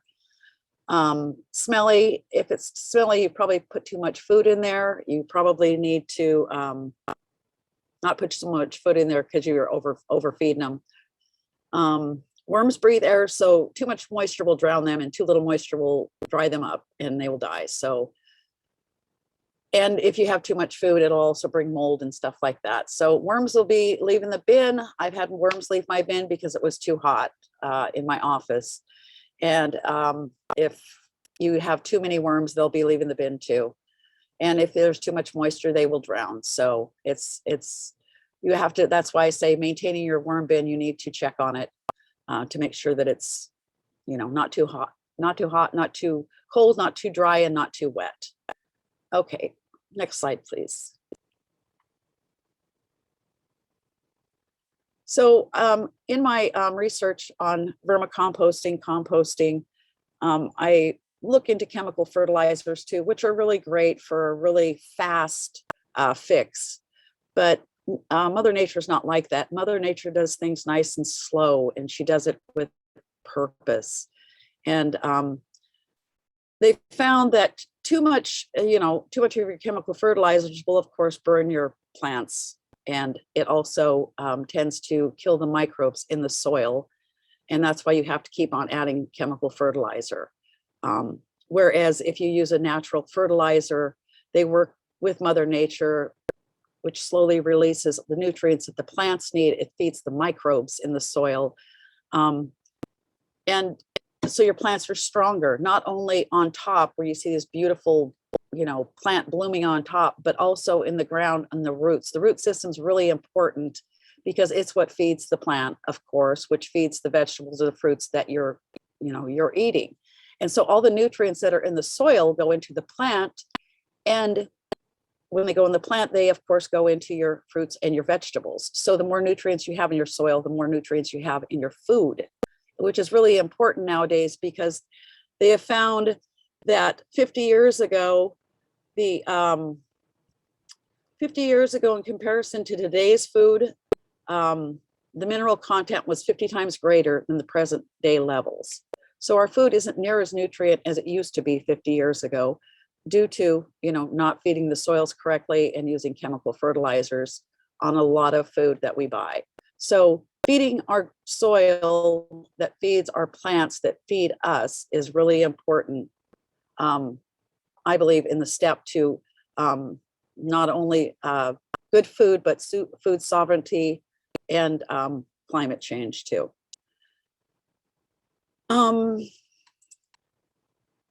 Have you ever noticed when you eat and you're full, but you're still hungry?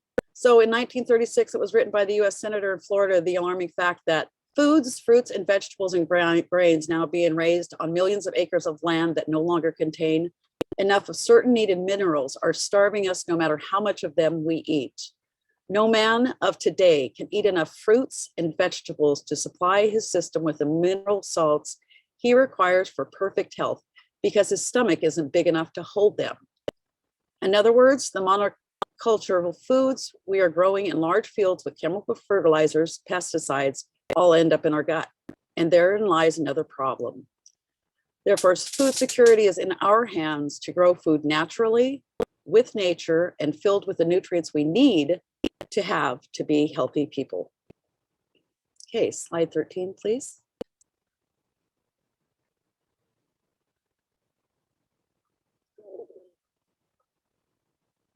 So feedstock, what you feed your worms.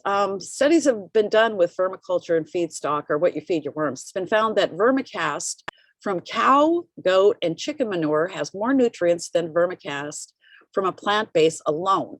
So that's why I added the goat manure to my vermicast to see, I'm going to do an experiment with that vermicast and then with the vermicast from my office, which is just basically, that's just plant-based. But I'm going to do a year-long project with both those vermicasts to see if there's a difference in the plants and the fruit that they bear. So tests show that mineral content of food, like I said, 50 years ago in comparison to today's food, are up 50 times greater than present levels. If you check out the Soil Food Web, you get some great information and learning opportunities. It's an amazing, it's amazing how what we eat is, is from the soil. From the soil is, we get what we give. So like I said, feed the soil, it'll feed you. Thank you.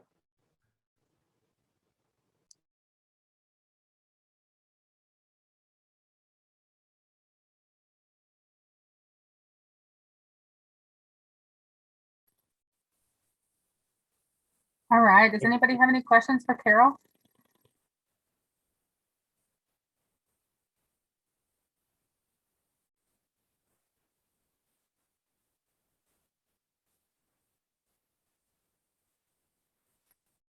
Ian, you have your hand up? Carol, what's the best way to transfer worms to the next people? Like we have worms here in Háw'aa, and I mean, we've just been trying to think about ways to share this with the community. I think it'd be as easy as just giving folks worms. And very like, I don't know if there's giving folks worms. Like, did I just say that out loud? Yeah, let's give them worms. But yeah, just if you have experience with sharing this with, or how to share this with community members so they can start their own like in-home composting. Oh, I would love to, Ian, I could get together with you and send you information. I just when I get the worms out of the bin and stuff, I just put them in cups, give them to people. It's pretty basic. A lot of people think it's overwhelming, but it's not. It's pretty easy once you get it started, and you just feed them once a week. And then, when you go to clean out your bin, when you go to get out the worms, if you dump it over in a pile and stuff, the worms don't like light, so they'll go to the bottom. So you just dump the pile, leave the pile for about a half an hour, scrape off the top. There shouldn't be any worms in there. And then just keep on doing that till you're at the bottom where the worms are. And then I would suggest taking some of that vermicompost and putting it in your new bed that you're going to move the worms into, because it takes some of the microbes that are in that. And it it's like a sourdough process, making sourdough starter. It brings the nutrients from the bed you've just done into the new bed and helps spread those good microbes, the micrology, into your new bin. Yeah, I'll get.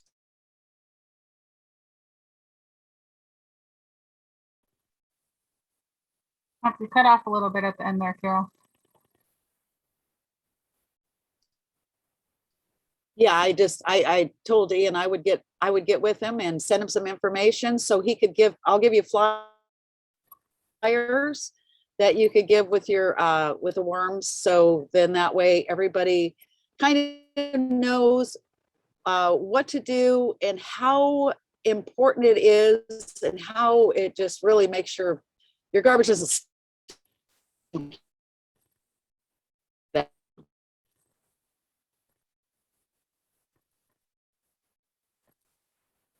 Awesome presentation, Carol. Thank you. All right. Any other questions for Carol?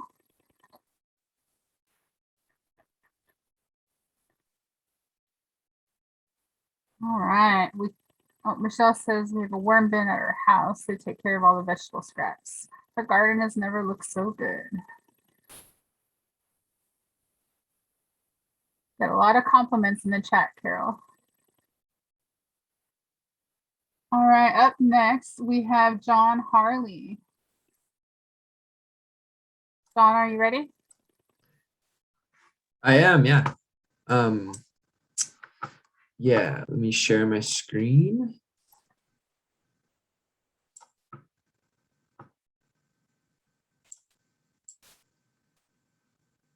see. Is everyone seeing the slideshow, or are you seeing the one that has my notes on it? We're seeing the slideshow. Great. Hey everyone, my name is John Harley. I am a new professor at the University of Alaska Southeast. I was formerly a postdoc there at the UAS campus, which is of course on the traditional lands of the Takuquan and the Aquan, and I feel very fortunate that, that I'm able to live in such a beautiful place in Southeast Alaska, although it is not particularly beautiful right now as it's pouring an inch and a half of rain over the next couple hours. I wanted to give an update on some of the research that I'm going to be doing and have started just recently in the last couple of weeks. This is research that I've been building sort of collaboratively with a lot of the partners in the Southeast Alaska Tribal Ocean Research Network, the CEDAR Network, and of course the Central Council.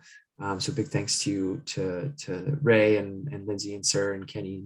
You all have been great partners in sort of developing this research, and this is kind of just an overview of where I'm going to be heading with some of my research in the next couple months.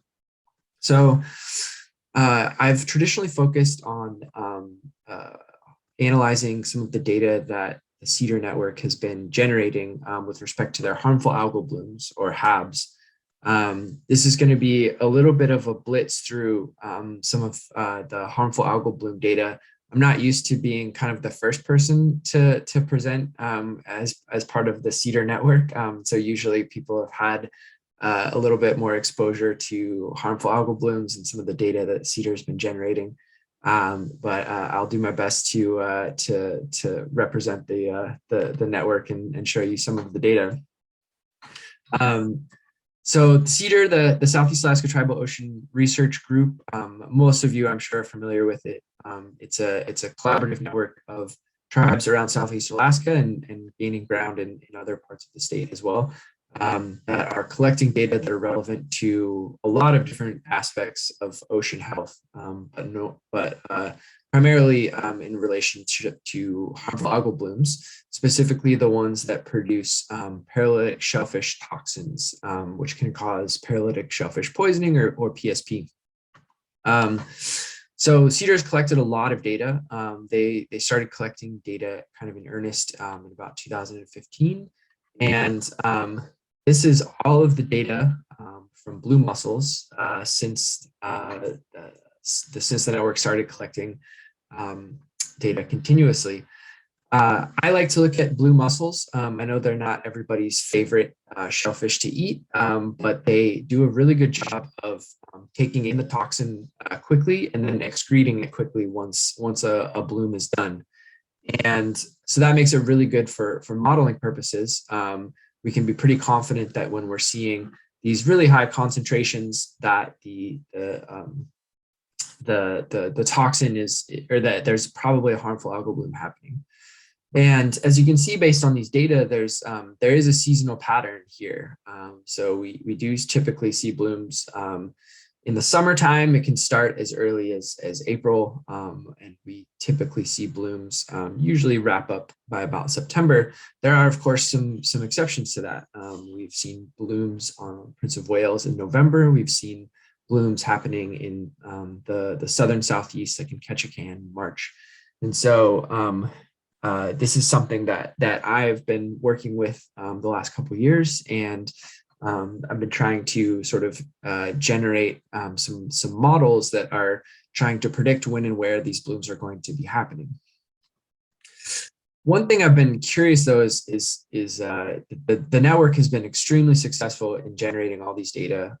As you all know, we ship our samples to the Sitka lab, the sterile lab, the Sitka Tribe of Alaska Environmental Research Lab, where they analyze them for the PSP toxins using the receptor binding assay, which is great. They produce really, really high quality data, and the network has been really successful over the last 5 years. I'm really curious though, what was happening before we started collecting data. So before we started measuring concentrations of these toxins in earnest in about 2016, what was happening before that with our harmful algal blooms? We know that there were harmful algal blooms that happened in Alaska before that. We have records of HABs occurring both in traditional ecological knowledge from Tlingit and Haida peoples, and we also have some records from such as the poisoning in Peril Strait that occurred in 1799, where more than 100 enslaved Aleuts were killed from eating poison mussels as part of the Baranoff expedition. So we know that these harmful algal blooms have been occurring before the start of this network, and obviously that was sort of an impetus for the creation of this monitoring network. But I was curious if we could sort of use some data to act as kind of a proxy for data that we don't have. So looking at other avenues to sort of model these harmful algal blooms before we have consistent data from the CEDAR monitoring network. So this is a graph here of cases of paralytic shellfish poisoning in Alaska. So this is mostly pre-2015 when the CEDAR network got off the ground. And as you can see, there were several high-profile events with multiple people being affected per year. Specifically, there was an event in Haines in 2002 where 7 people suffered from paralytic shellfish poisoning. And then 2011 was a particularly strong year for paralytic shellfish poisoning, had several cases across Prince of Wales and Metlakatla. And then that recent case that unfortunately happened last year up in Dutch Harbor was a much more recent event that unfortunately caused a fatality due to shellfish toxins. So I wanted to highlight that the CEDAR network, in addition to generating these toxin concentrations, which are invaluable to both my modeling efforts, but also to maintaining the safety of people that are going out harvesting shellfish. CEDAR partners are also collecting environmental data, which is extremely helpful. Here we can see the water temperature data that have been collected. It certainly conforms to the seasonal pattern that we expect, where we have warmer waters in the summer and colder waters in the wintertime. And the partners have also been collecting salinity data, which is a little bit more difficult to ascribe a seasonal cycle to. In particular, sometimes we see large fluctuations in salinity when it's raining 1.5 inches outside, and we get a lot of fresh water that sits kind of on top of the more salty ocean water. But all of these data are really, really great and really helpful for modeling purposes and doing research on harmful algal blooms. A lot of communities in Southeast Alaska don't have any other source of data for some of these variables. Places like Juneau, we have a buoy that at the Coast Guard dock that is constantly measuring water temperature, but a lot of communities in Southeast don't have anything like that. And so this is probably the longest continuous climate record for water temperature in a lot of these communities, and it's a really invaluable source of data. And it's amazing that you all and CEDAR partners are collecting it.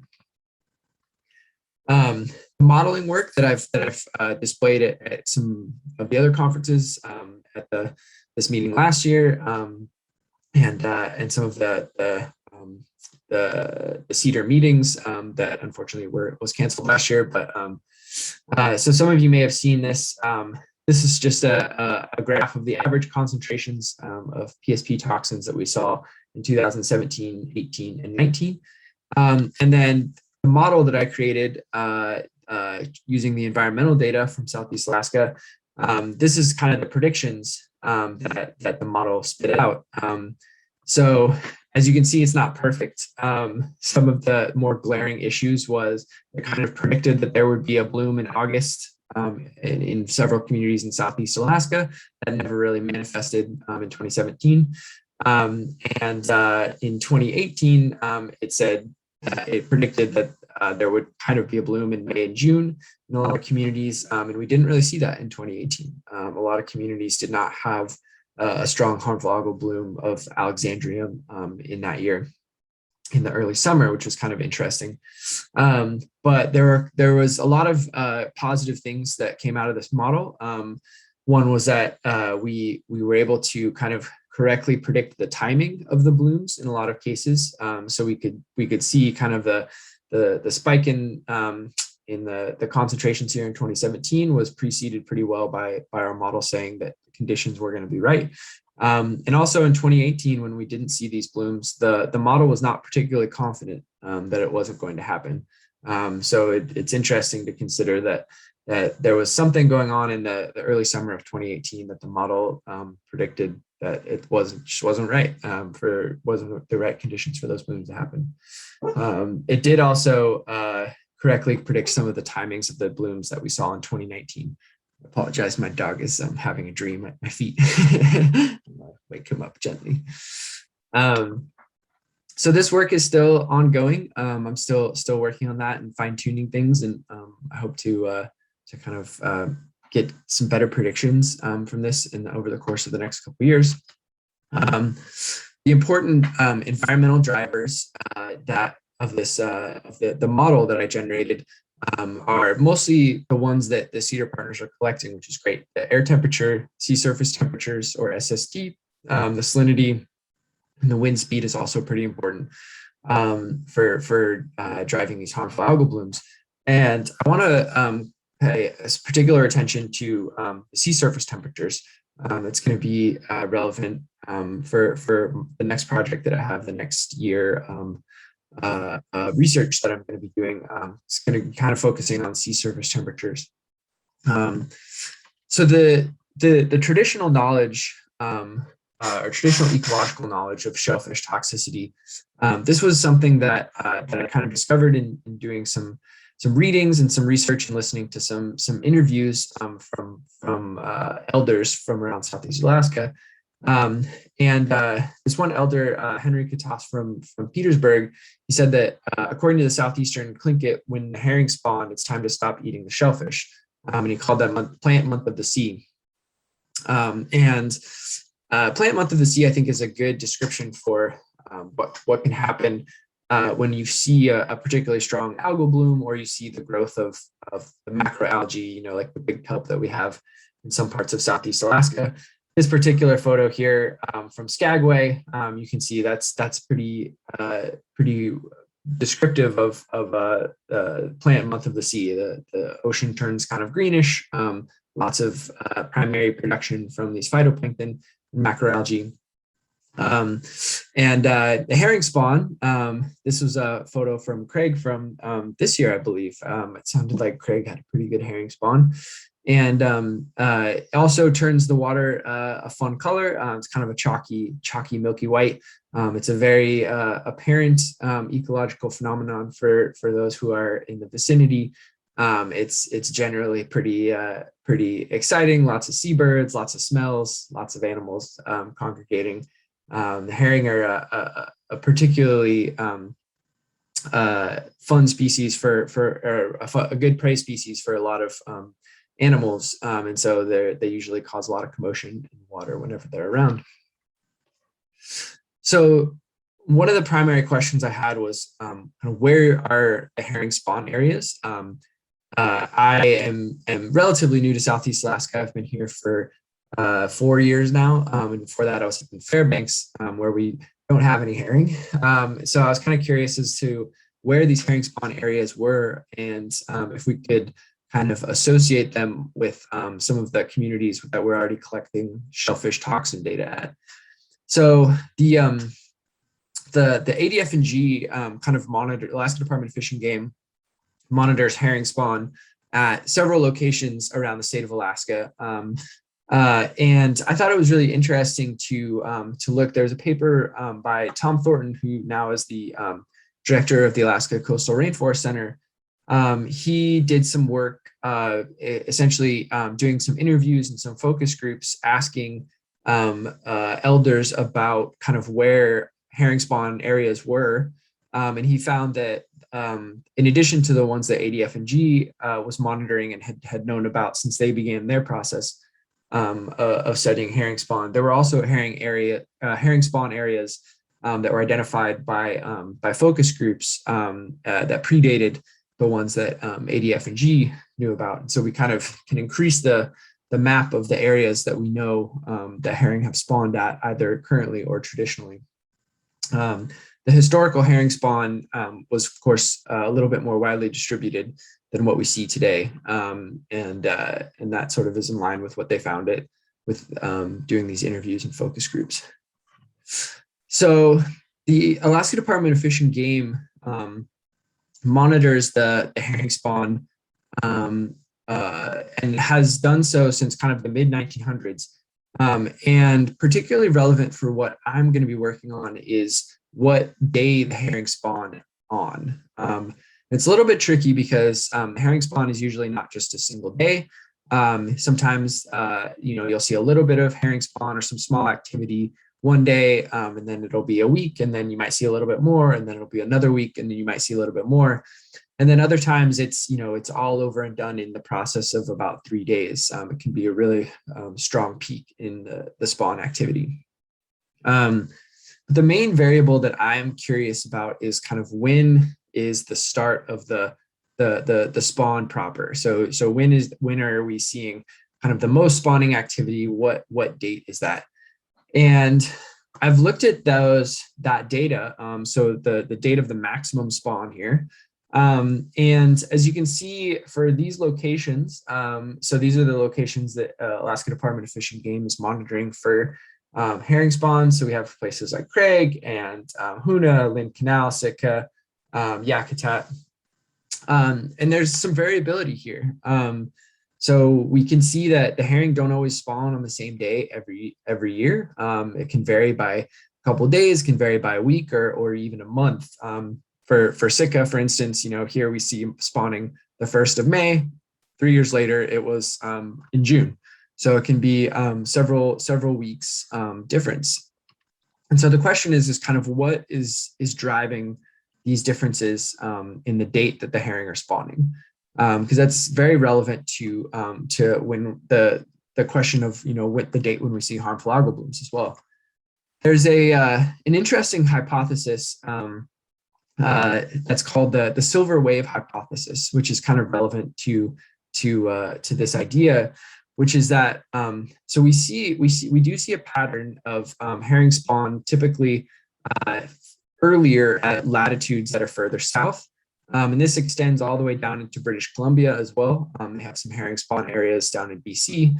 But for Southeast Alaska, we do see typically that the herring spawn earlier further south. So the locations in near Ketchikan or Prince of Wales or up near are typically earlier than the herring spawn that we see up in Lynn Canal or in Seymour Canal or over by Teneke.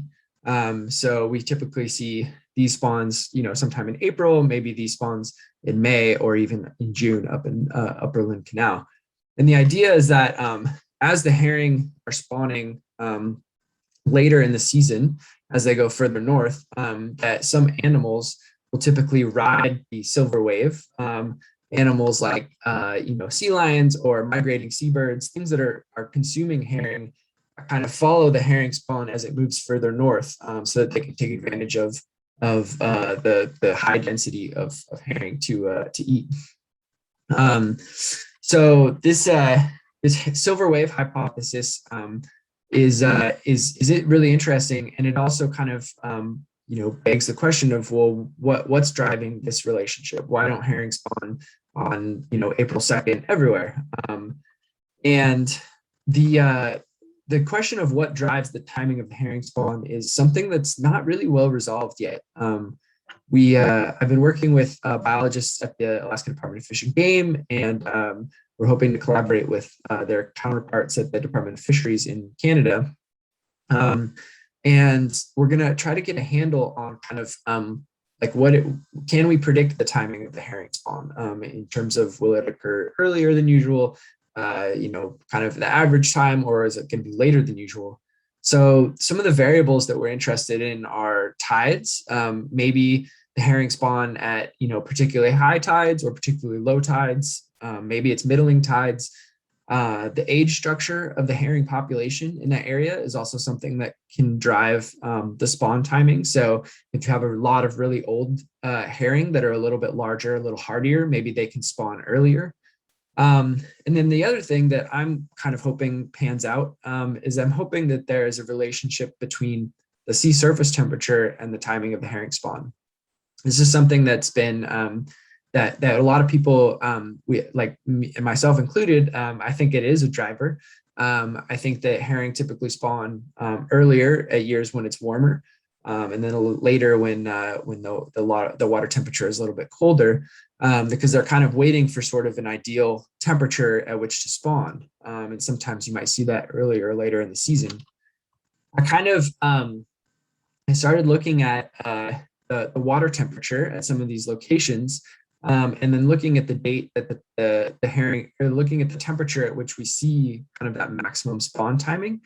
And as you can see, it's not super consistent. It's not like they're waiting for exactly 7 degrees Celsius. There's a little bit of wiggle room there, but in general, I thought it was really interesting to see that that the temperatures at which herring spawn are somewhat consistent between areas. And this sort of makes sense with that silver wave hypothesis, because we typically have warmer waters in the south and cooler waters up north. But I thought it was interesting to see that the herring typically spawn at temperatures that are less than 8 degrees Celsius. So if we drew a straight line right across here from 8 at Craig, for instance, we would see that most or all of the spawn dates for the Craig herring spawn have occurred at temperatures that are less than 8 degrees Celsius. This is pretty relevant for our harmful algal blooms, because the temperatures at which we see Alexandrium, in particular Alexandrium blooms, are usually not below 8 degrees Celsius. And so if we look at kind of these, this is data from Cedar Partners. So this is all of your data that you've collected, the presence of the Alexandrium in the net toes. If we look at the spring temperatures, we occasionally see them in these darker circles down here. We occasionally see Alexandrium at temperatures that are below 5 degrees. But the highest density of those points is right around 8 or 9 degrees. And then in the summer, it's obviously much warmer when we're seeing the Alexandrium. But it's really interesting, and this is supported by other studies in the literature, is that 8 degrees is kind of that threshold for when we see Alexandrium blooms. And so it's really interesting and encouraging to kind of see that might be used. I might be able to use those herring spawn date timings as sort of a proxy to kind of back calculate these probable bloom windows for Alexandrium. So we might be able to kind of use this local traditional ecological knowledge to kind of enhance our machine learning models, our complex computer algorithms to kind of build better models for predicting when these blooms are going to happen. So that's kind of the research question that I'm going to be pursuing for the next couple of years at the University of Alaska Southeast. And I'm really looking forward to continuing to work with everyone. And I will take any questions that anyone has.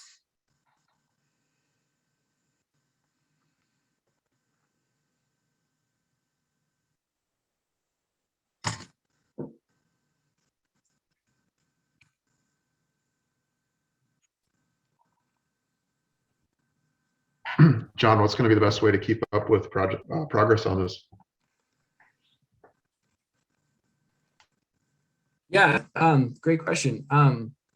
So I am going to be hopefully providing updates through the Alaska Coastal Rainforest Center. So I've got some field work planned for next summer, and I'll be working with an undergraduate student at the University of Alaska Southeast. And so I can link our research group's website in the chat, and we post a monthly newsletter throughout the course of the year where you can keep tabs on ongoing projects. And I will certainly be at meetings over the course of the next year or so. God willing, and the creek don't rise, I'll be at this one next year. And so I would love to update everyone then on how this is going. And you're always welcome to shoot me an email. I'll throw my contact information in the chat as well. And yeah, happy to talk at any time. Hey, John, there's a question in the chat. Did you chart the accuracy of herring spawn and algal blooms overlapping? That is something that I haven't done yet. I'm still kind of in the preliminary stages of this. I just got the funding to, or that we got notice that the funding was here, so that I had a job back in March, but we actually just got the money through the university just a few weeks ago. So I am a sparkling new research professor, in the sense I've only been on for about a week and a half.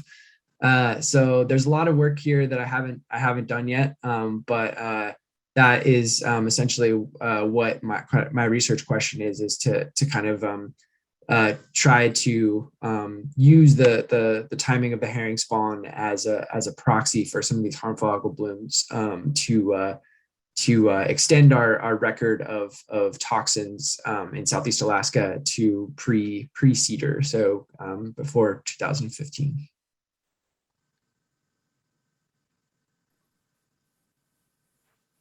Awesome. Anybody else have questions for John? Hey, John. Yeah. This is Kean Sanderson down here in Ketchikan. Are you aware of the American Fisheries Society and even the Alaska chapter? I would highly encourage you to, whenever they open up their abstracts and submissions for presentations, I would encourage you to come to this year's conference in Juneau. Whether it's going to be virtual or in person, we don't know yet. But this year's theme is going to be pretty much. It was made in a way to encourage more traditional ecological stuff in combination with science, and I think this would be perfect. And I'd love to see more updates on that too. That'll be like the last week of February, first week of March timing.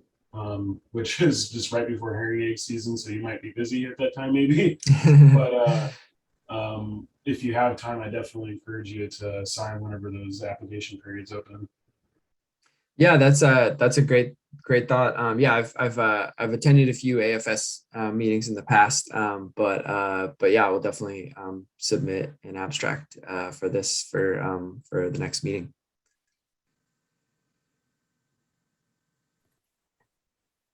Any other questions for John?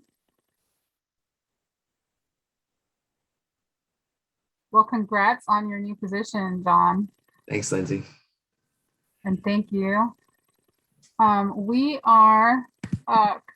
We've just come up on our break.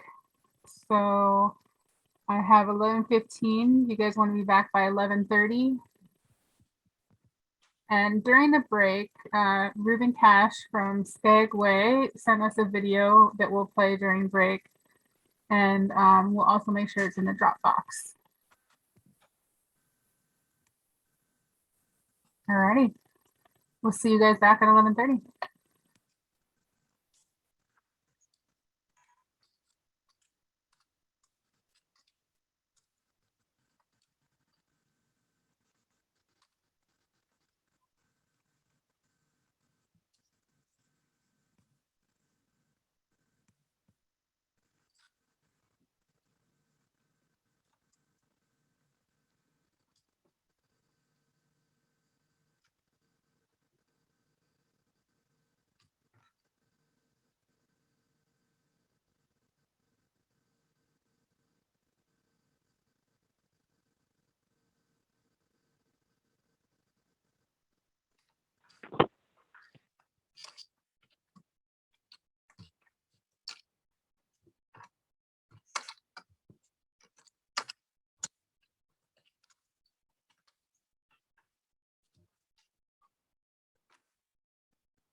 Tony.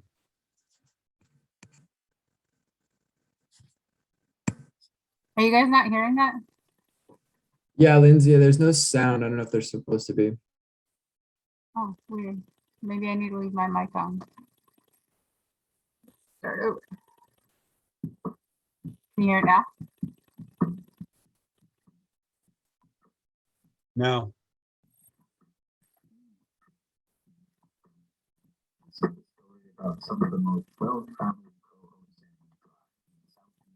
In and out, Lindsay.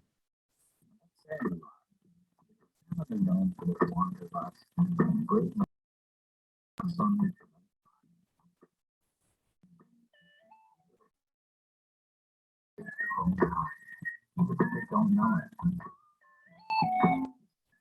Our coho tried to do this guy here. We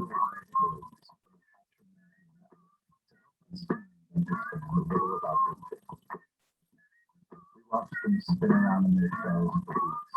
One day, they didn't break out and split their fins.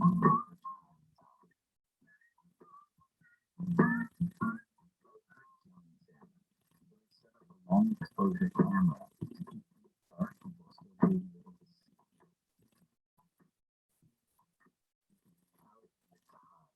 We added river rocks from Poland Creek to make them little fort. We had our first little swim up fry. Watched one by one they all wiggled.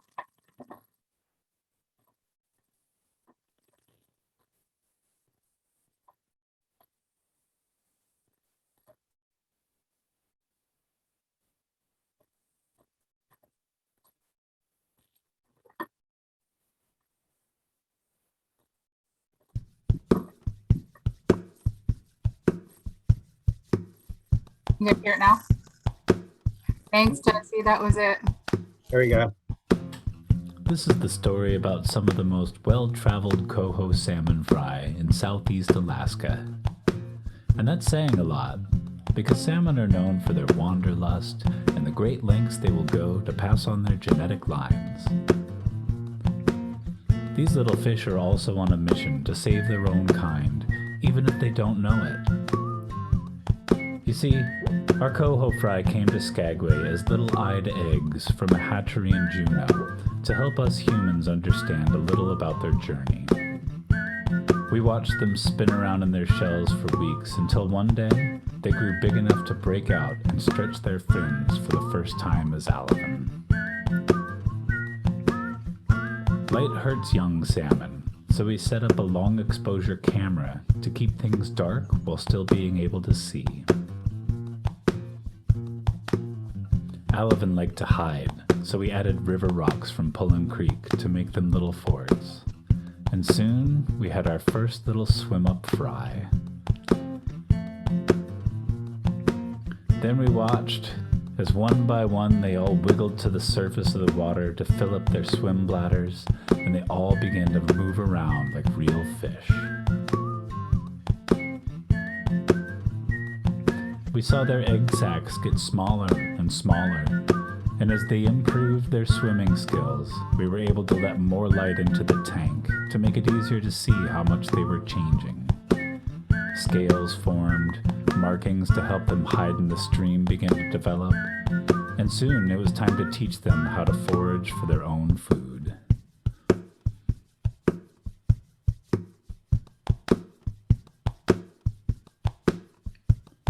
We fed them a protein-rich feed given to us by the hatchery, and at first they didn't seem to know what to do with it.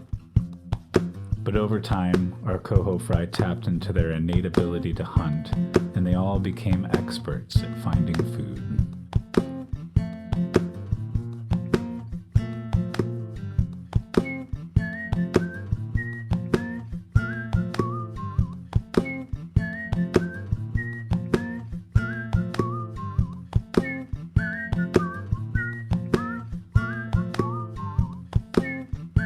We gave them all names appropriate for fish.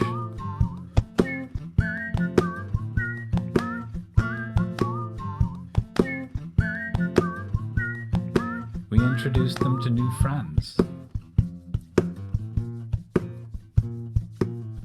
But soon, it was time to take them back to where they were spawned, to the cold waters of Salmon Creek in Juneau. This would not be an easy task, because the journey is long, and salmon need cold, clean water and lots of oxygen. So, we devised a way to keep the buckets used for transport cold and full of bubbles, but we had to work quickly.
Two large coolers each held 2 5-gallon buckets full of fish and cycled aquarium water.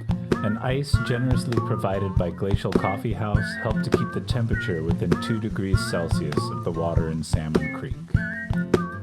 A portable battery powered a pair of air pumps that kept all 4 buckets full of oxygen and helped to circulate the water. We were ready for the long 6-hour ferry ride to Juneau.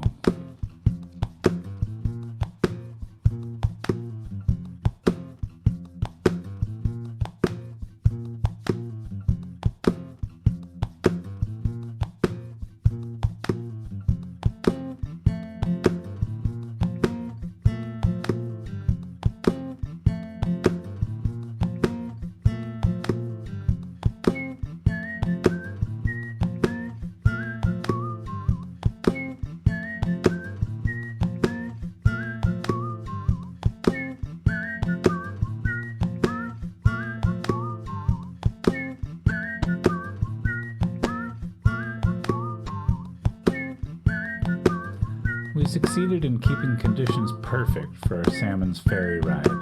But now that we had arrived at Salmon Creek, it seemed that the water was flowing awfully fast. So we had to find a nice pool for the fry to rest in before venturing out and exploring their new home. This one would probably work.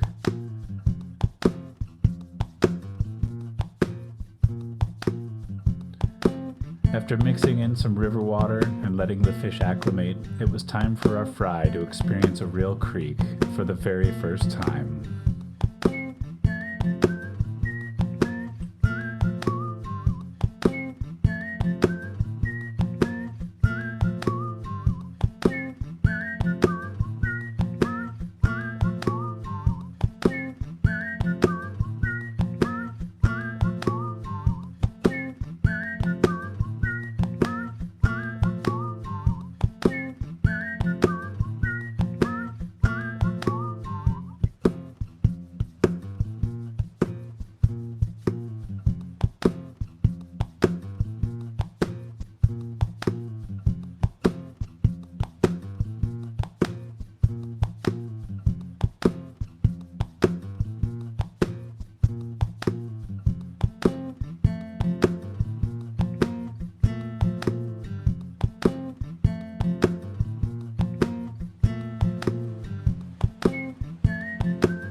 These coho salmon fry had only ever known the slow-moving water of their tank in Skagway.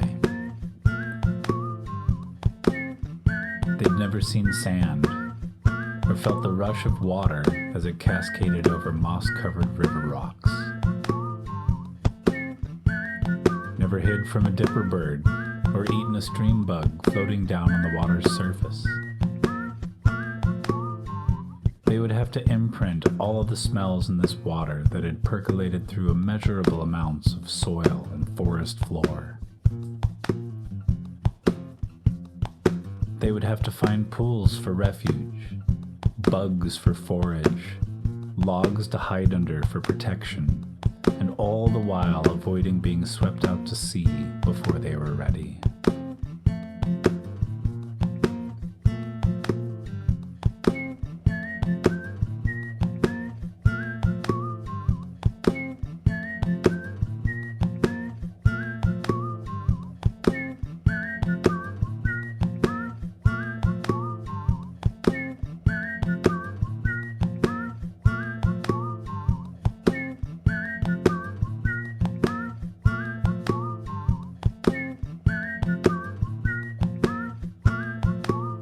We did the best we could to prepare them for life in the big, big world, and we know that not all of them will survive to adulthood.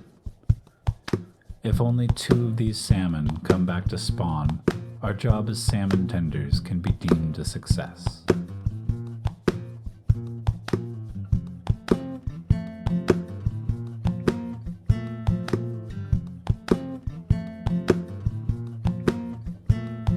We sure learned a lot about salmon.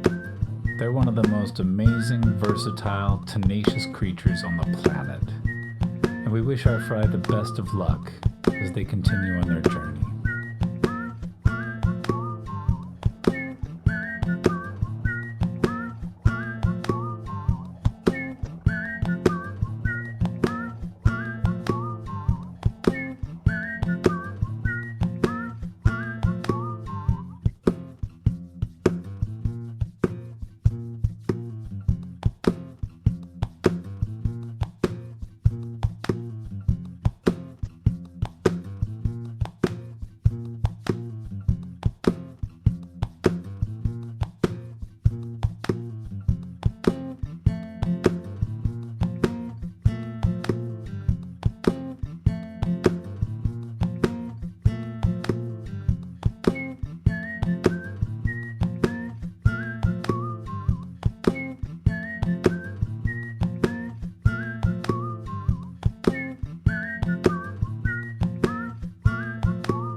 All right, that ended right on time after our technical difficulties.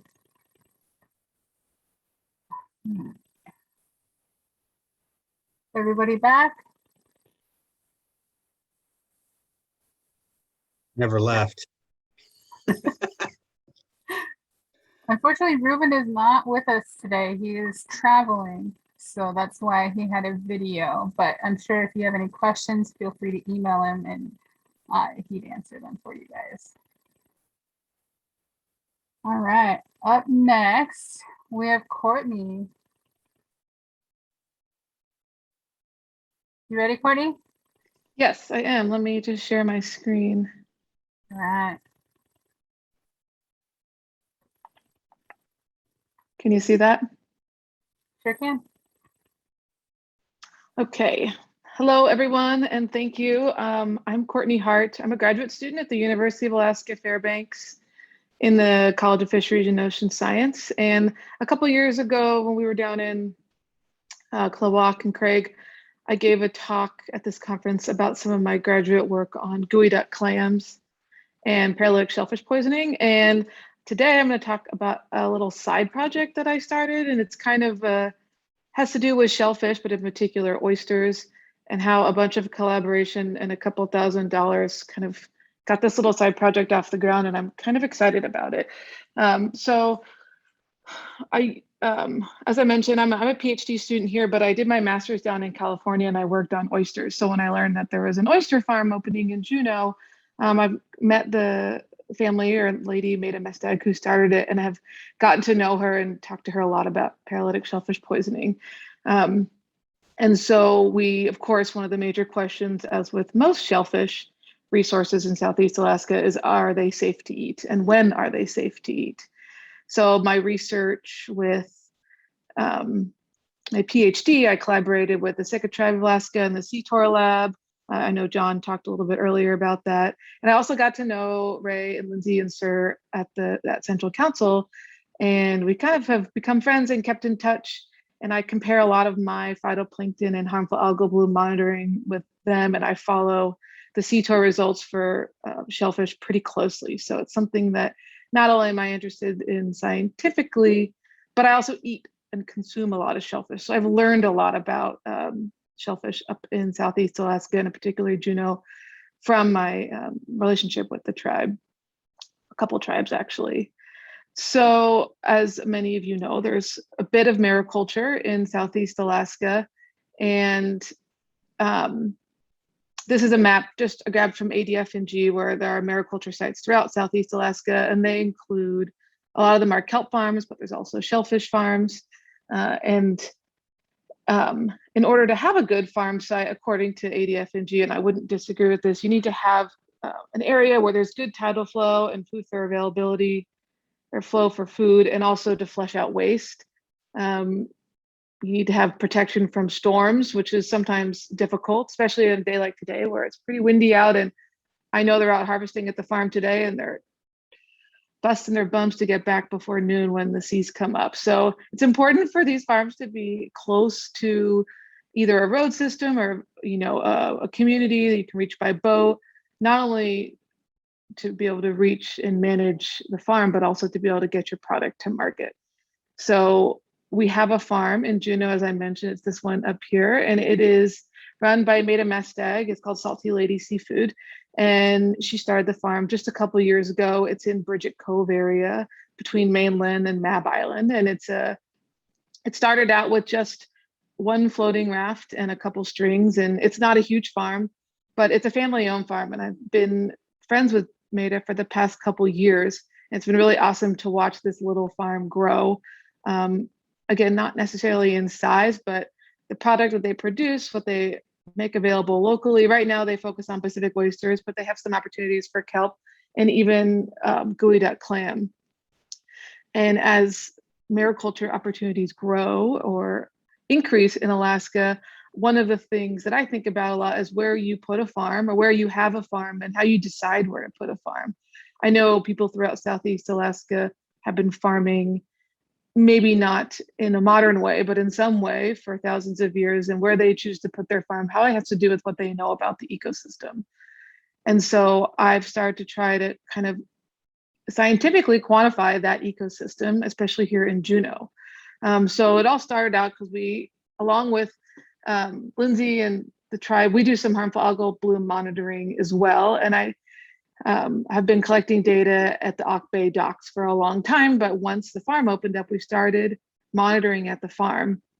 And so we go out every week in the summer, twice a week or twice a month in the summer, and then once a month in the winter time, and collect some basic information about what phytoplankton and algae is growing, but also we also have been collecting information about tide, temperature, salinity, the chlorophyll in the water, the particulate toxins in the water. So fortunately, we have the use of the lab here out at Lena Point to be able to do that.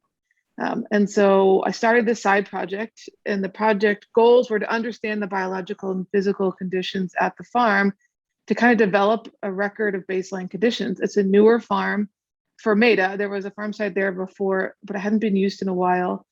And the idea is to track harmful algal blooms through time so that we can help a farmer understand when is a good time to harvest, to sell, to grow, to pull from the water. Maida herself didn't necessarily have a scientific background, but she's been so wonderful to work with because we've both learned a lot. I've learned a lot about oyster farming from her, and she's learned a lot about kind of the oceanographic conditions, I think, from us.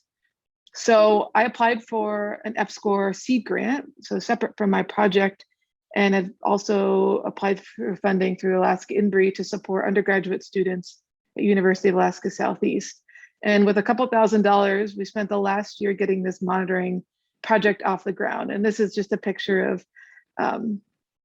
Muriel, one of the students at UAS who first started this project with me, and Alec, Maida's husband, and their kids. It's definitely a family affair out at the farm. And here are a couple other students that have come out with me to the farm and Maida to help collect information. So this last year, we've done our most comprehensive work, and this is pictures of Muriel, who I mentioned before, who's a UAS undergraduate student and now has graduated and works part-time for us here in the lab, but also is a part-time employee at the farm. In the middle is a high school student here in Juneau who got an AFS Fisheries Society Hutton Scholarship, and she's been working with us out at the farm. And then on this last picture is myself in the bow, and Susanna, who is a visiting master's student from Tufts University, who's also really interested in looking at harmful algal blooms and nutrients in all of the Juneau area. So we've gotten together kind of a group of people, some volunteer, some paid, some interning to collect this information, which has been really wonderful. And Harley talked a little bit about this before, but one of the major harmful algal blooms that we deal with around here is Alexandrium catenella, which produces paralytic shellfish poisoning. And this is what the cells look like, so we can actually visualize them in a microscope. And then they have a seasonal life cycle where they are dormant in the cold months and bloom in the warmer months. And this picture, these graphs here on the right, are from a publication by a postdoc who worked in this area. And it really just shows, the top graph shows when we have more Alexandrium cells in the water. So we typically can expect blooms in the May-June time, and then sometimes there's a late seasonal bloom in August, September. And so we kind of know when blooms are going to happen, but we don't know how many cells in the water equal oyster toxicity. And that's kind of the big question we're getting at, is when we see cells in the water, how can I inform Maida or an oyster farmer? How can she know when to send her oysters in for state testing or to hold back and not bother? Because if you send your oysters in for testing and they test too hot, then you have to go through a series of tests over a couple of weeks. So essentially your farm is unable to produce product for market. And I think that with a little bit of education and scientific background, we can actually empower farmers to know a little bit more about what's going on in the ecosystem in their farms. So we pulled together this monitoring program that's very similar to what the tribes do. And we collect information on tides and temperature, salinity, and wind. We also have utilized multiple undergraduate students, high school students, other graduate students to actually visualize the phytoplankton. So every time we go out there, we take a tow and we come back and look and see if we can find Alexandrium, but we're also tracking all of the other species. Another species called Pseudonychia produces domoic acid, which is a growing concern and has shut down other shellfish fisheries throughout the West Coast of North America.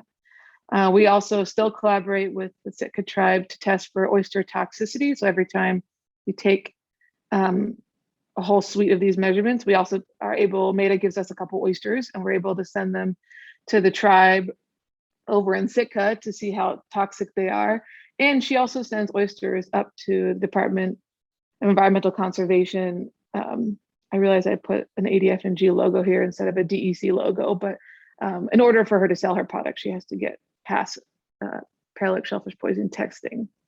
So a couple other things we're able to do is quantify the actual toxins in the water. I've been collaborating with the University of Alaska Southeast and some students over there. We applied for some, I guess, funding, but it was more of scientific support from University of Alaska's Ocean Acidification Research Network. And we collected water at the farm site throughout the summer to see how ocean acidification conditions may change seasonally. And that's particularly of importance to shellfish because they require certain ideal pH conditions to grow in, otherwise they won't be able to grow their shell. And then we're also working with NOAA and UAS to quantify nutrients and chlorophyll in the water column. So those are kind of the different, oops, sorry, that was the same slide. Those are the different things that we're looking at, and we're trying to figure out if we can collect a baseline of information. And just for this year, we, as many of you may know, we didn't really have that many significant algal blooms in the Juneau area like we did in 2018 and 2019 were really hot. But this year we really didn't have much going on, which was a bummer for us because we thought we'd be able to track the bloom, but we didn't really have much of a bloom. But we're still pretty excited to have kind of provided a baseline conditions for what ecosystem at the farm looks like on a year without that many harmful algal blooms. And I'm hoping to pass this project off to NOAA or other collaborators to kind of continue monitoring at a farm site, and hoping this kind of information will help future growers to understand the biology and the oceanography at their farm site, and better able, to make scientific decisions about how they grow their product or harvest their product.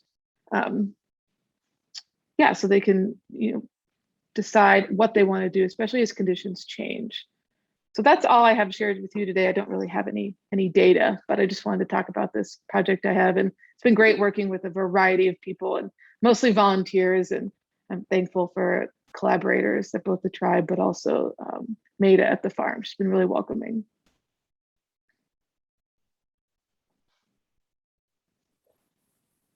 Awesome. Thank you, Courtney. Anybody have any questions for Courtney? Ian's hand is up. Oh, Ian, sorry. Hey, Courtney. I'm Ian Johnson. I live in Háw'aa, and we've been doing the tribe program for like 6 years now with Sitka Tribe. And one of the things I've noticed is even when we have really high PSP levels, that we don't have high detection rates of Alexandrium in the water based on the net tow that we're doing. And so I was just wondering, as part of your project, if there's a way to refine or revise the net tow procedure so that we have a higher detection rate of Alexandrium during these bloom events. So we've noticed actually the net tows they're okay at kind of getting an idea what's in the water, but they're not great. So one thing we do is we have a device called a Niskin, which is just a piece of equipment that allows us to grab water at exactly 1 meter and exactly 5 meters. And we actually collect a lot of our information at both of those depths.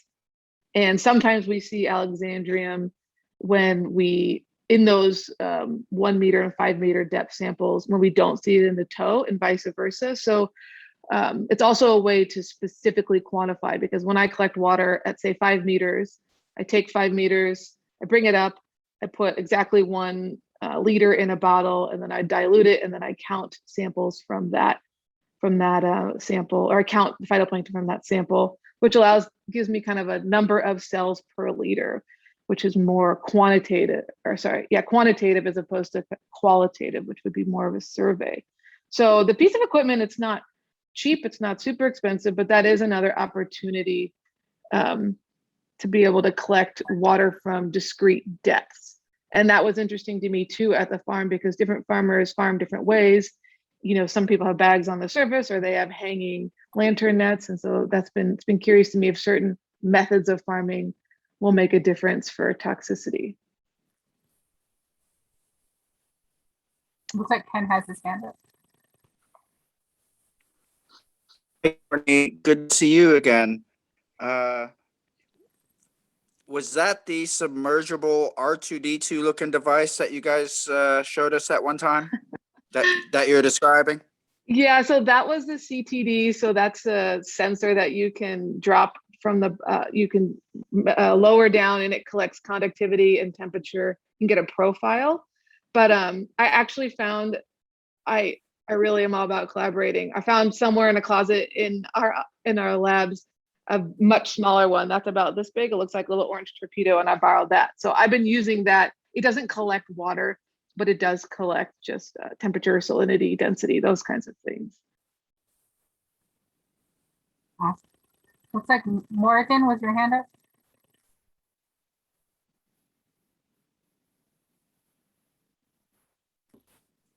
Not intentionally. I'll fix it. I think John had a question too.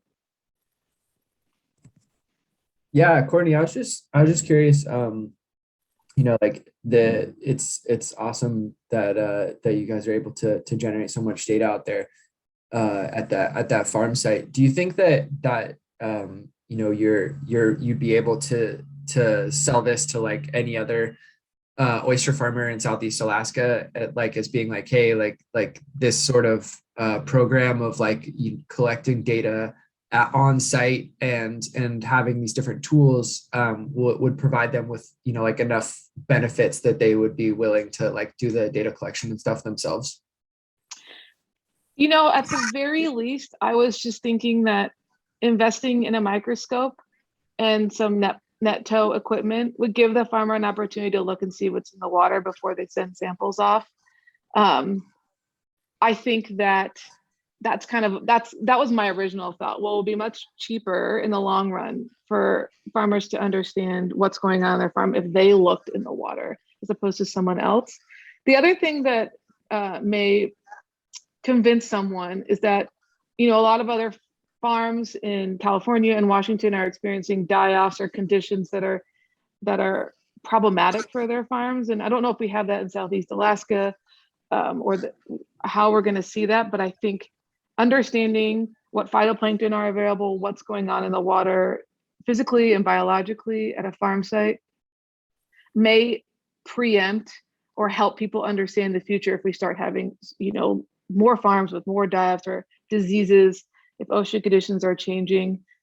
So I think, I think I could convince people to get involved in a monitoring program if that was the case. And I do think people at NOAA and ADF&G are interested if we're going to have more farms in Southeast Alaska or more harvesting opportunities, whether they be farms, commercial or non-commercial, to kind of empower the people that are actually doing the farming and carrying on with some of these. I mean, I don't think we're going to get a full array of equipment at every single farm, but I think there's some simple equipment and science that we can kind of help propagate through farms and farmers.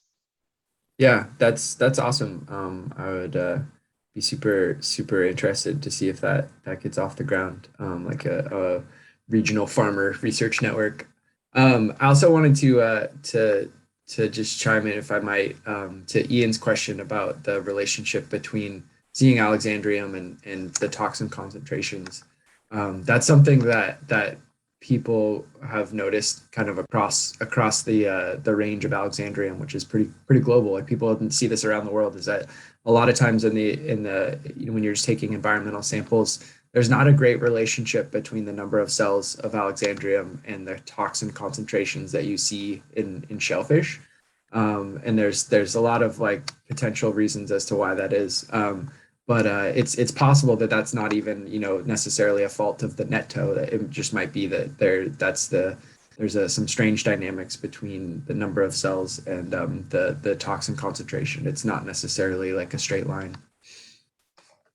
Yeah, thanks, John. And Ian, also this year we did have a couple Alexandrium cells, and I did see a slight elevation in the saxitoxin level in our oysters, but you know, from 29 or non-detectable to 38, so still really low. So that was interesting to me, and I would love to continue to do this. I would have loved to have done this in 2018 and 19, but I imagine we'll see similar conditions in the future. I have a proposed method that we get RV boats and we make them do circles for an hour and do a hour-long net tow for us. That's funny. I don't know if I want to look at that. That may be we'd probably have to write in some bycatch permits for that in case we see porpoises. All right. Thank you. Awesome. Thank you, Courtney. All right. Up next, we have Ian Johnson from Háw'aa. Are you ready, Ian? Yes. Let me see. Got an IMAX theater here. I've got 3 screens, so I'll try to put the zoom on the one that I'm actually looking at, so it's not looking like I'm looking away from the screen here.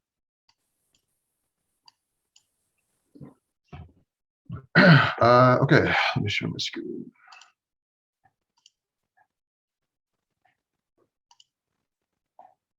Oop.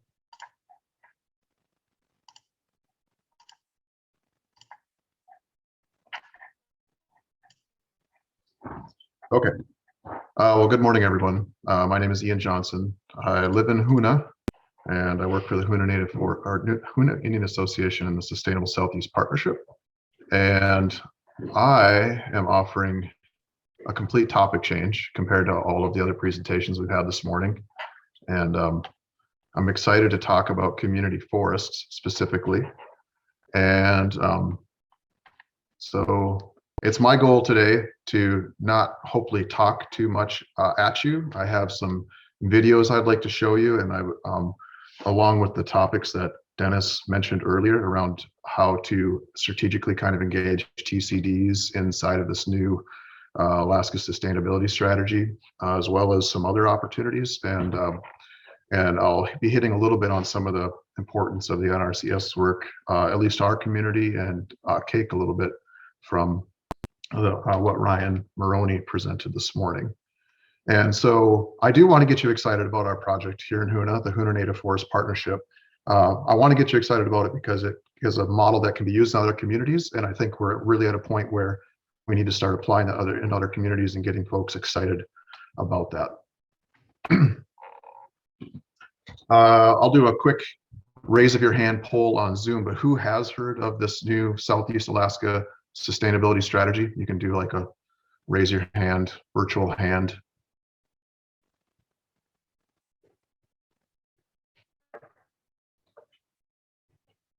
I'm seeing some pop up. I can't see everyone because of in presentation mode, but yeah, this is a pretty recent announcement from the USDA, and represents a shift in how forests and communities think about, or how people think about like forest management and economic opportunities in our lands around our communities. And the definition you have in front of you here is what was provided by Google. When you Google this Southeast Alaska Sustainability Strategy, it essentially summarizes the USDA announcement. I've taken a screen capture here. This is obviously, don't read this text that's on the screen. That's not the intent of this slide.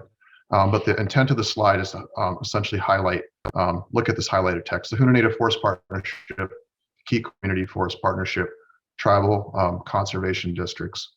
These are all like explicit examples that were listed as models to be used within this Southeast Alaska Sustainability Strategy.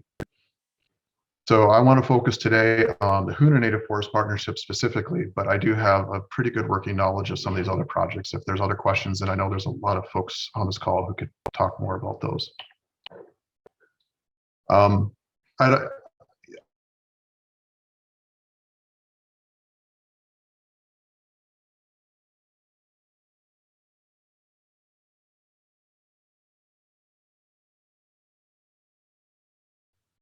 No, lost them all.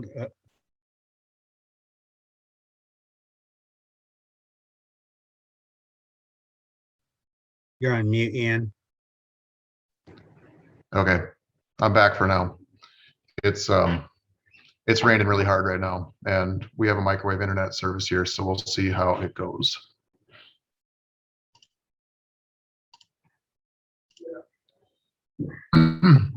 Okay, so at the highest possible level, I just want to tell you what the Háw'aa Native Forest Partnership is.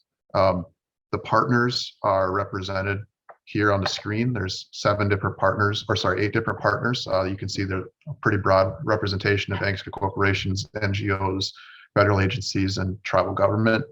And this was established in 2015 because there was an acknowledgement that there was just a need for a shift and a need to address community needs around forest management.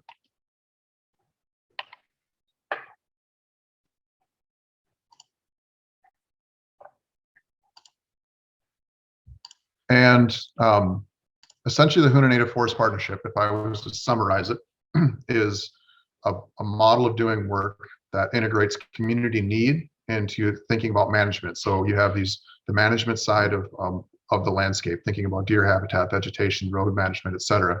You have this community need, the generation of resources that sustain our families for now and in the future, harvesting deer, berry picking, other things, all these things that are listed on the screen. Those, there's a direct overlap in between these things. And if we prioritize and think about those strategically, and we can accomplish things that are directly in line with community needs and values. And on top of that, the Hoonah Native Forest Partnership seeks to do all of that with the local workforce. And so since 2015, we've trained our local crews on the best available survey techniques for gathering natural resource data and doing projects on the landscape.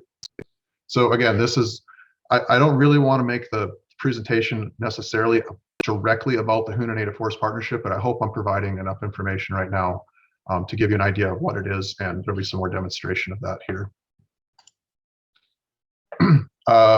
And as part of this presentation too, it's my goal to connect you to the resources that would let you learn more about this. And so this is a recent article published in Edible Alaska magazine that was coordinated by our crew here and our Vista AmeriCorps position, but it does a nice job of summarizing the project. And you can see the link here. Presentation will be passed out. So it's a really recent hot off the press opportunity to read about this project. And it's also mentioned directly in the Seacoast Trust announcement, which some of you on this call may be familiar with. And this is a really, really exciting opportunity to bring sustainability to efforts like this and developing efforts in workforce development, co-management, and land stewardship.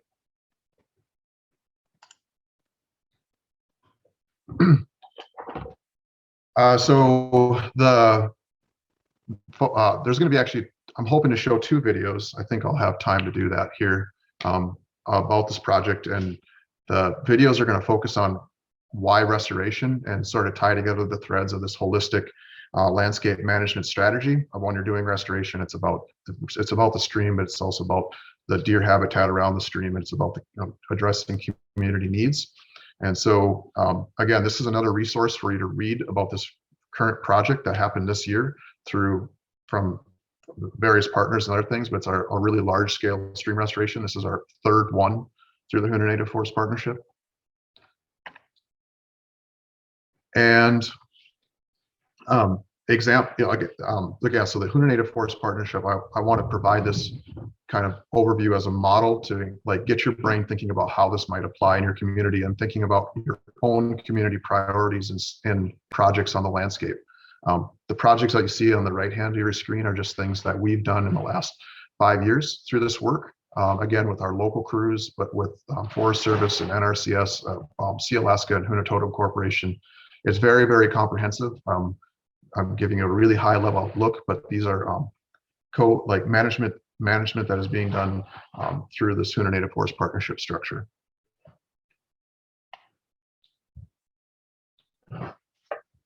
Okay, and I do want to show you this video. I was told I need to enable audio. Can somebody tell me where that was again? I don't know if I've done that yet. When you hit share screen, there's a check mark box at the bottom that says share audio or share sound. You might have to reshare your screen. Okay, one second, I'll stop the share really quick. Oh, I see. Yep, share sound. Okay.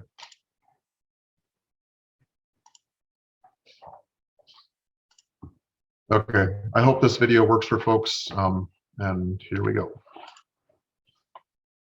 In 3 words, Ricky, why restoration? Because we can. Oh, nice.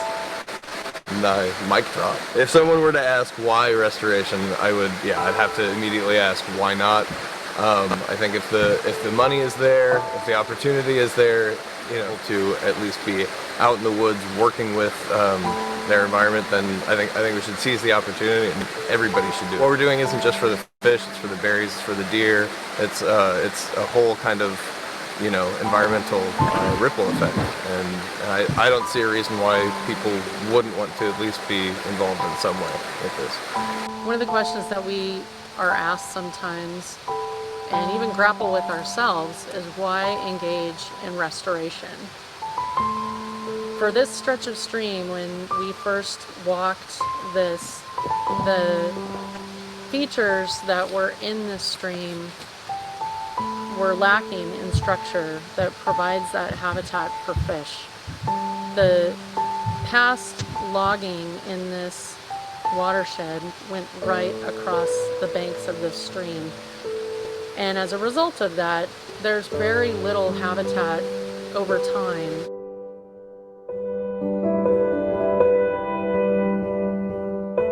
I'm Bob Gubernick. I'm a watershed restoration geologist out of the National Stream and Aquatic Ecology Center. I provide technical support for forests nationwide doing stream restoration work. Neil? And I'm Neil Schoenfelder. I'm the district biologist for the United States Forest Service here in Háw'aa. And we work hand in hand with the Háw'aa Native Forest Partnership to implement projects like this. In this system here, the tributary to Spassky, we have several goals. One of them is to grade the stream. There's a lot of exposed bedrock and till, and that is because it has lost its wood, and we're trying to build that up. Also, the wood is placed in there to create little microhabitats for the different assemblage of fish and other creatures that live in the stream. The placement of large wood in the stream supports a healthy fish ecosystem by providing diverse habitats such as pools and overhanging cover, and also places for insects and other things the fish need to live. In addition, it helps protect the fish from high flow events, allowing them access to the margins of the channel and up onto the floodplain, instead of being stuck into a simplified channel that's basically a fire hose when high water's here. The process that we have to go when we're trying to figure out is, one, what is wrong or what is broken in the stream. Then we come in, do a reconnaissance survey, and do a channel assessment.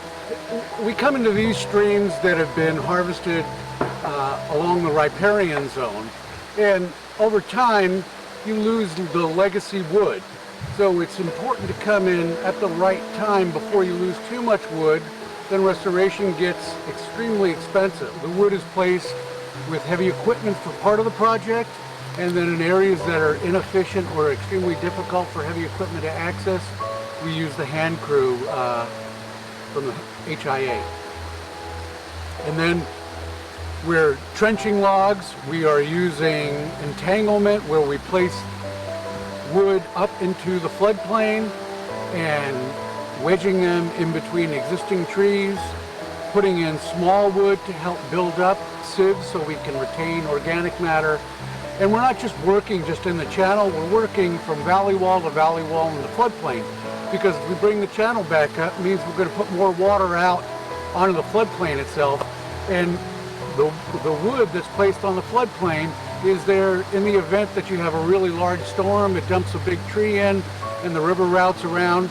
So there's more wood. There's wood essentially anywhere the river wants to run from valley wall to valley wall.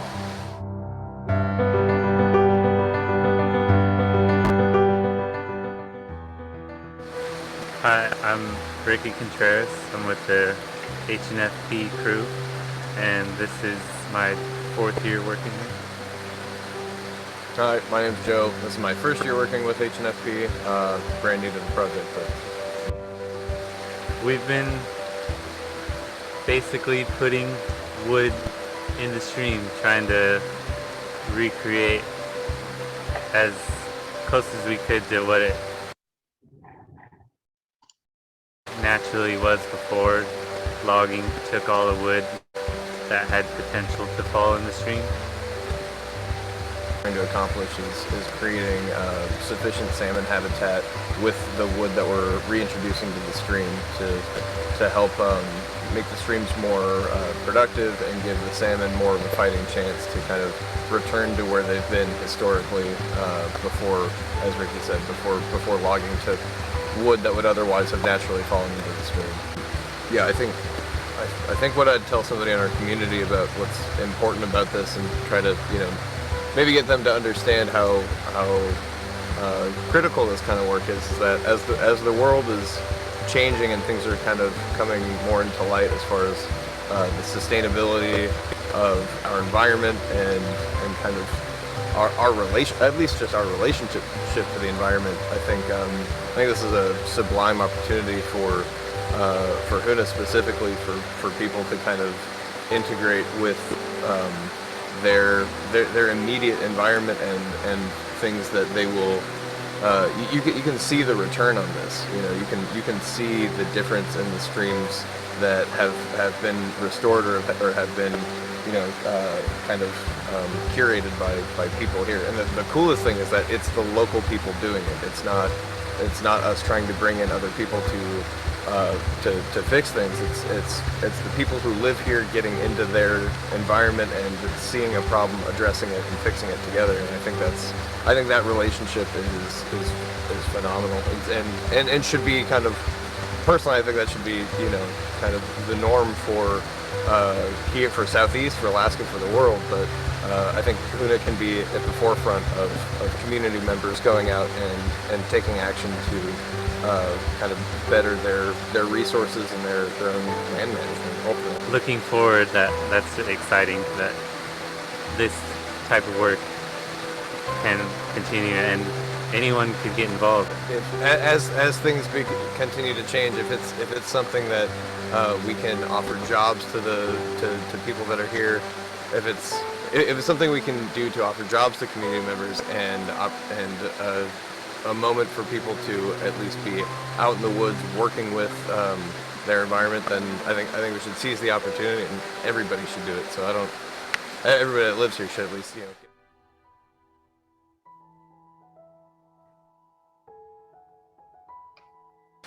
I'm Samia Savell. I'm the district conservationist for the USDA Natural Resources Conservation Service. Over time, we'll see that the habitat comes back and rewards us continually by bringing those fish back in, providing them with the habitat that they need to thrive, and in turn those fish end up feeding our community and providing jobs for local people in terms of both commercial and sport fishing.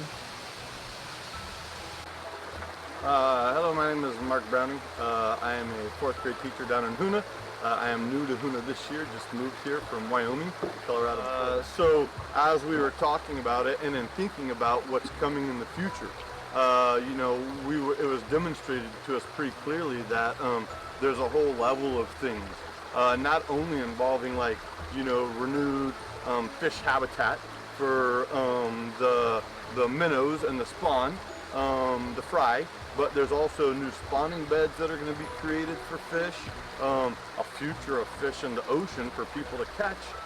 It was really interesting what was illuminated about water temperatures and how some of this process is motivated or happens because the water temperature control and trying to figure out how best to provide in all kinds of circumstances, including the future of climate change and how best to keep this river in as pristine a state as it can be. That was a goal I hadn't realized or ever thought of before. My name is Kasayagep, Ernestine Hanlon Abel. I've lived in Háw'aa most of my life. Got involved in the Forest Service lawsuit protecting subsistence areas. And in the Hanlon versus Barton lawsuit, there was a lot of jargon that was put in there of irreparable land after the trees were cut. And I grieved a lot because it was true. And what I'm really encouraged about right now is we're facing a situation now that is not irreparable. And what I grieved about most was our rivers. And Spassky was a constant reminder of the damage that was done.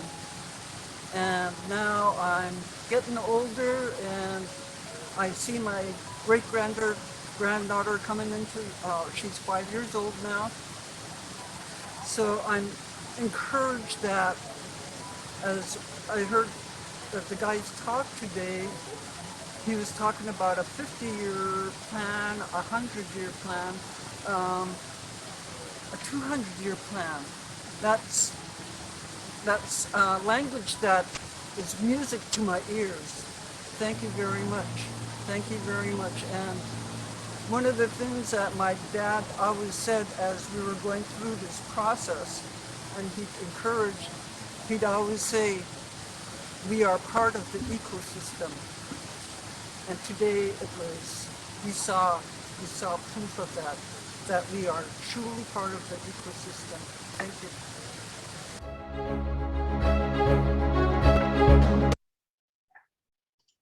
All right. Am I still with everyone? Yep.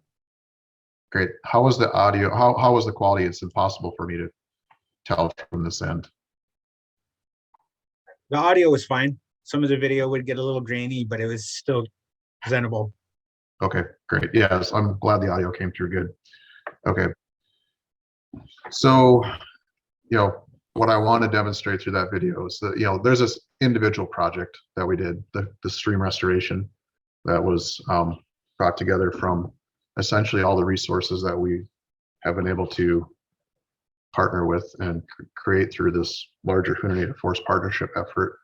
And this is just an example of one project that might fit into the Alaska Sustainability Strategy. The reason I like work like this as like a concept of investment, thinking,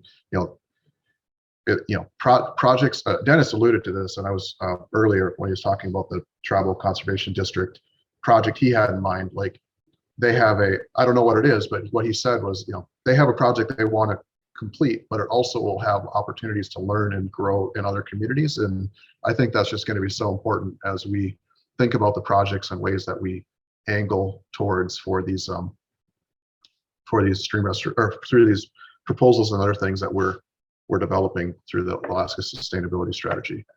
I'm not going to show this video yet. If we have time before at the end of the presentation, I want to leave room for discussion.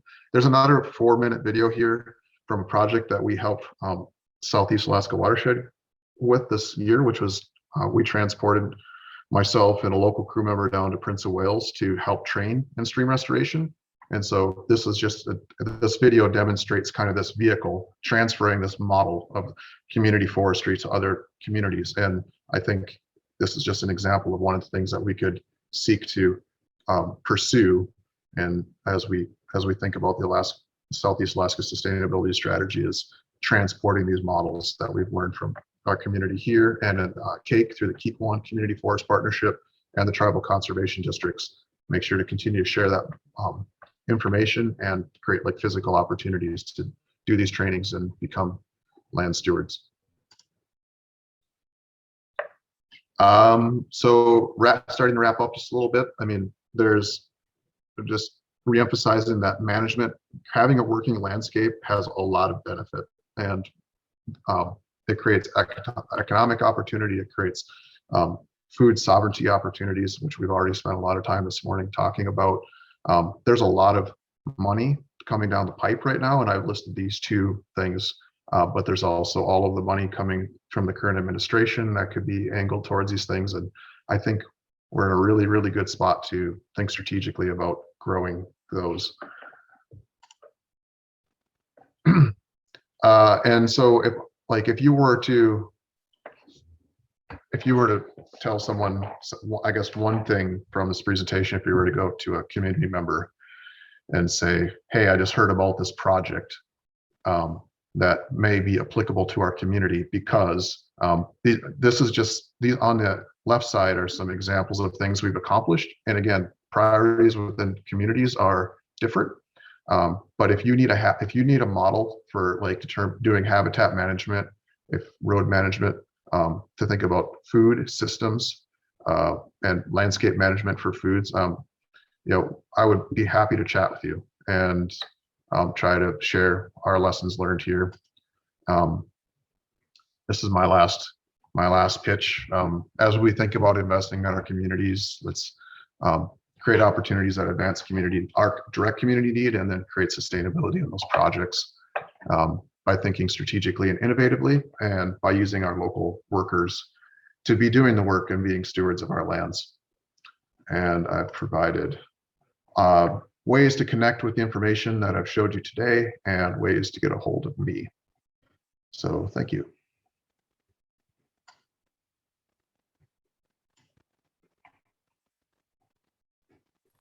Awesome. Thank you, Ian. Does anybody have any questions for Ian?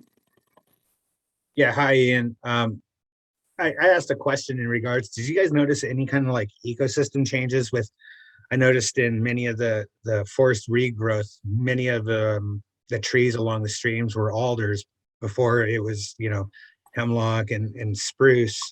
With it being predominantly alders along the streams now, is there, besides having no trees falling in the streams, is there any real ecosystem changes to that? Or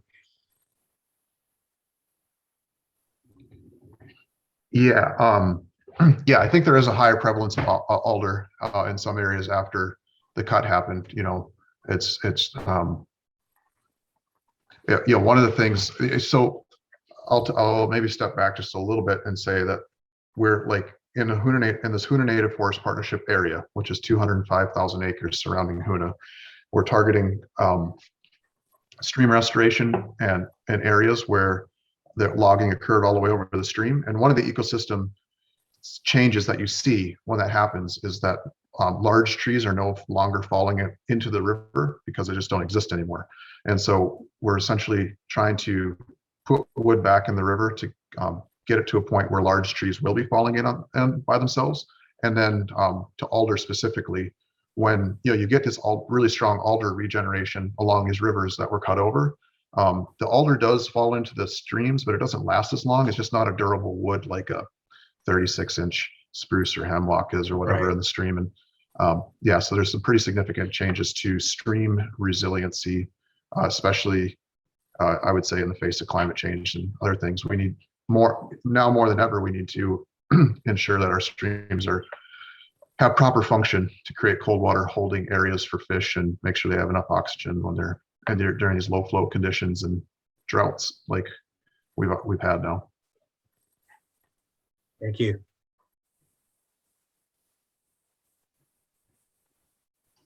Courtney, you have your hand up? Yeah. Hey, thanks, Ian. I just was wondering, and I don't think you mentioned this, but how much of your work is also informed by, or do you share information with tribes down in the lower 48? You know, tribes like the Yurok live on the Klamath and who do a lot of river restoration themselves. Is there a lot of, I mean, I know it's a completely different environment down there, but are you able to learn from other programs to build on, or are they able to learn from you? I don't really know which direction information flows. Yeah, so we haven't directly created those ties. I would say the answer is yes. Well, I hope so, at least. We really, through this partnership, have one of my kind of MOs is focusing heavily on the community education side of it, but also like the regional communication side of it. And we've created a lot of products like this video to share the information out, at least. So that's one direction of information flow. I mean, we've presented at like national level conferences and other arenas where folks get to be exposed to this model of information. Yeah.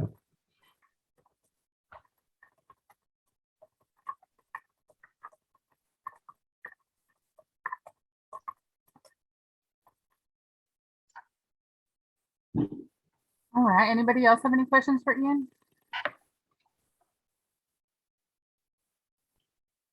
Lindsay, would I have enough time to show the other video? Because I think it's a really cool cross section of the kind of suite of opinions and stuff from the POW stream restoration workshop. Sure, that'd be great. Okay.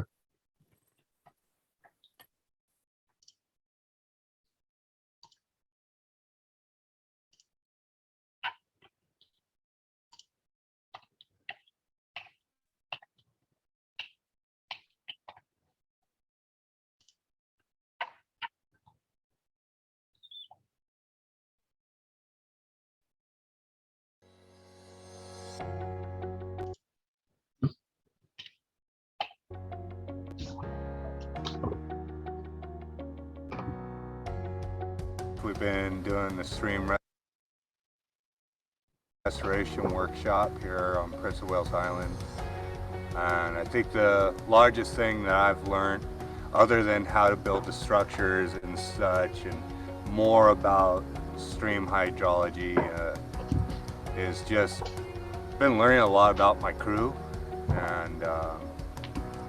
and learning how to tie it in for the community to understand, like, we're not just putting logs in the streams and blocking off. We're working to improve the streams. Yeah.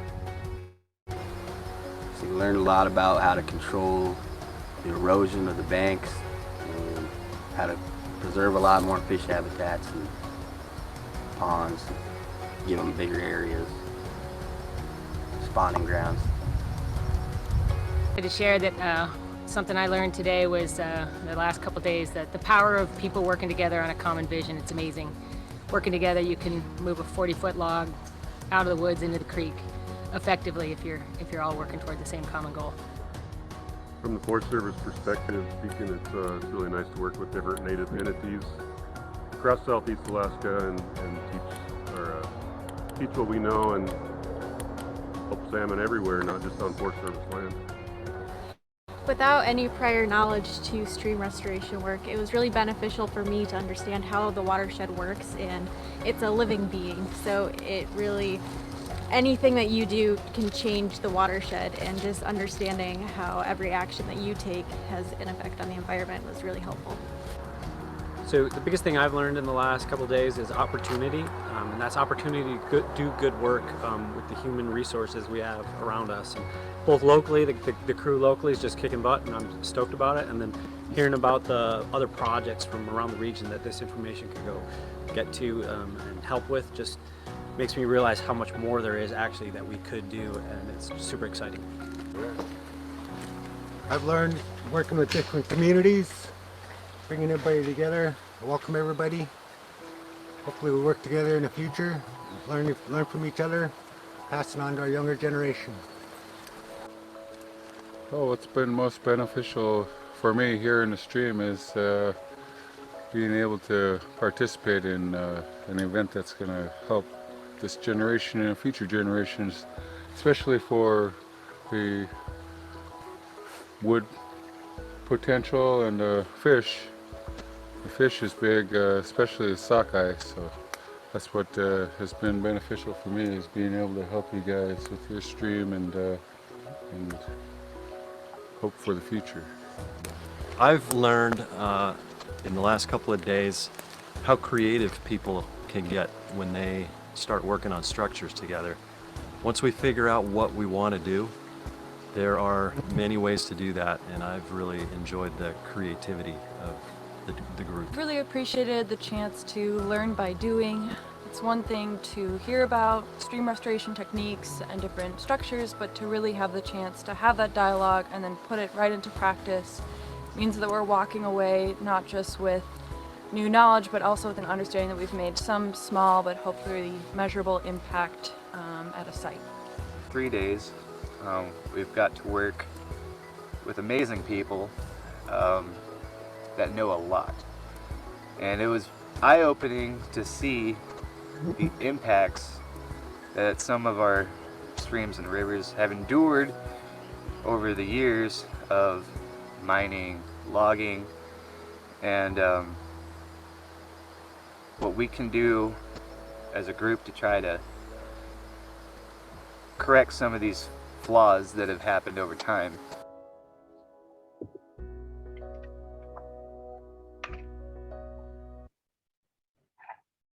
Okay, so there it is. Couple days in the river can spark a lot of ingenuity and thoughts on what this looks like, and really appreciated the time for the Hoonah Native Forest Partnership to be down there kind of cross-pollinating with all those folks.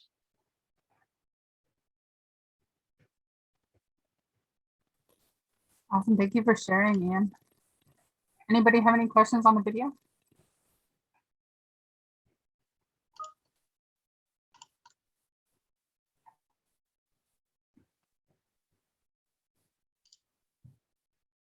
Alrighty. Well, Ian threw his contact info up there, so if you have any questions, feel free to reach out. Really quickly, I thank you again, Ian. Great videos.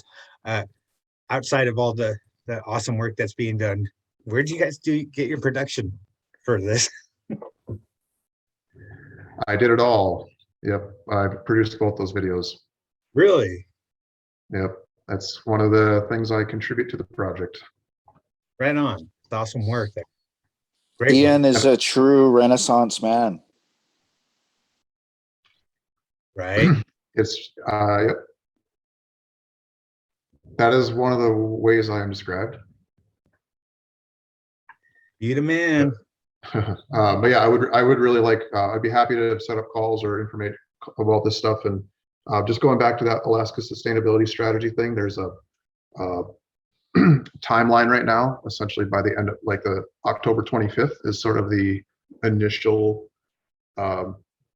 comment period for project ideas that the Forest Service is requesting. And so it's a really short timeline. So I think we're, yeah, I mean, let's talk about it as soon as we can.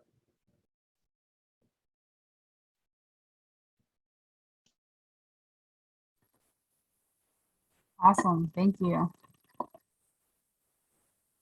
All right. Next up, we have ANTHC. Bailey, are you ready? Hi there. Yes, I am ready. Am I able to share my screen? Yeah. Okay, awesome. All right, hopefully everyone can see. All right, well, good afternoon, everybody. My name is Bailey Richards. I am the program coordinator for the Alaska Native Tribal Health Consortium Contamination Support Program. Quite the mouthful. But I am so happy to be here today. Thank you so much to Rancer for inviting us. I'm going to be speaking about our spill response kit training program that we've implemented as part of our brownfields program. So just to provide a little bit of background about who we are, the Contamination Support Program at ANTHC is located in the Community Environment and Health Department. We work alongside programs like the LEO network, with the Tribal Capacity Program, who puts on the 7 Generations training, among a few others. So, you know, hopefully some folks here are familiar with those programs, just to provide some context. And our main purpose in the Contamination Support Program is to work with tribes to address contaminated sites, more specifically brownfield sites that might be affecting their community or their environment. I won't spend too much time going into details about brownfields. In essence, it's a land recycling program, taking sites that are being underutilized because of contaminant concerns and redeveloping them into a productive use. So we work with tribes in a number of ways to address lands like that may be affecting their community. And just to provide some quick examples of what I'm talking about, those sorts of sites could range from dilapidated buildings to former military sites to illegal dump sites. So we see quite the gambit of situations through our work. And just to give an additional quick overview of the types of work that we do, really our focus is providing technical assistance to tribes. We don't do so much direct cleanup work ourselves. That would be more in the realm of a contractor. But we do help tribes with various parts of the brownfield redevelopment process. So, you know, that could be researching site history or ownership information, helping connect them and apply for state and federal assistance grants for brownfields, helping them figure out a reuse plan for their site. You know, any point in that process, you know, we're happy and equipped to assist if desired. We also provide assistance to other brownfields programs. The technical term for the program is tribal response programs all over the state in operating their programs and working with their communities.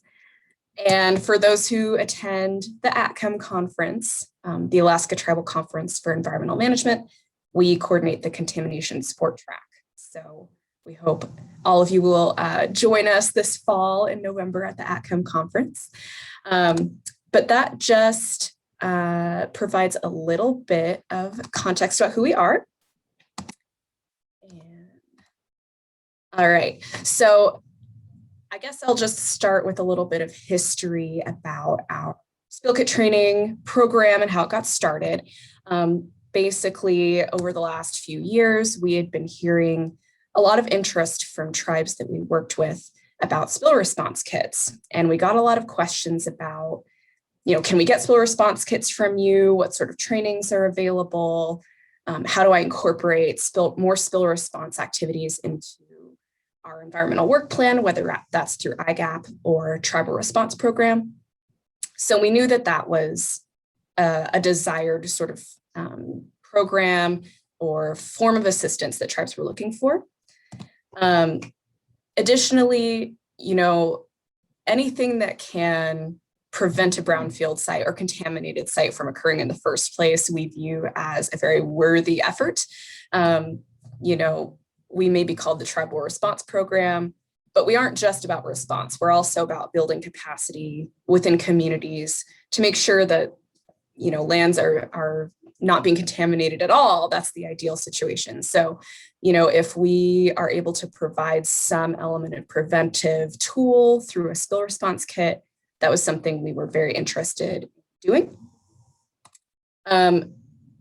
For those who might be familiar with brownfields, or even those who aren't, I'm sure everyone here can relate to these sorts of projects taking a long time. Brownfield sites in particular can take, in the scope of years, sometimes even decades to take through the whole process of assessment, cleanup, and redevelopment. So, and that's, that's sort of the nature of the game, but it's also a source of frustration, I think, from all parties involved in a site at times, feeling like there are so many kind of obstacles to taking this to the next step. And so we wanted to be able to offer at least one form of really tangible assistance that could more immediately build capacity in communities. That was something of interest both to us as service providers and also I know from the communities we work with. So that was kind of our motivation for starting this program. So we ran it by EPA, our project officer at Region 10, and they approved us to purchase an initial set of 10 55-gallon universal spill response kits. They look like that, more or less.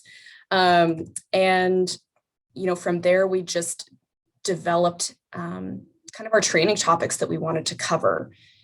One thing that we really wanted to provide was just an introduction to kits, because what we had found was that, you either have to do a bunch of research on spill kits yourself, or you can attend something like a Háw'aa training or a training through Rural Alaska Fuel Services, or something that's a bit more high level.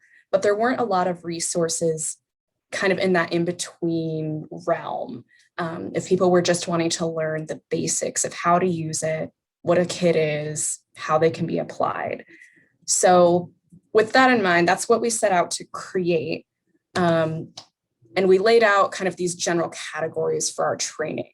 We wanted to talk about why spill kits are important to have in a community, what their benefits are, and also make it easier for people to choose a kit and figure out how many they might need, just depending on the site that they're concerned about or the activities in the community. We wanted to kind of break that down.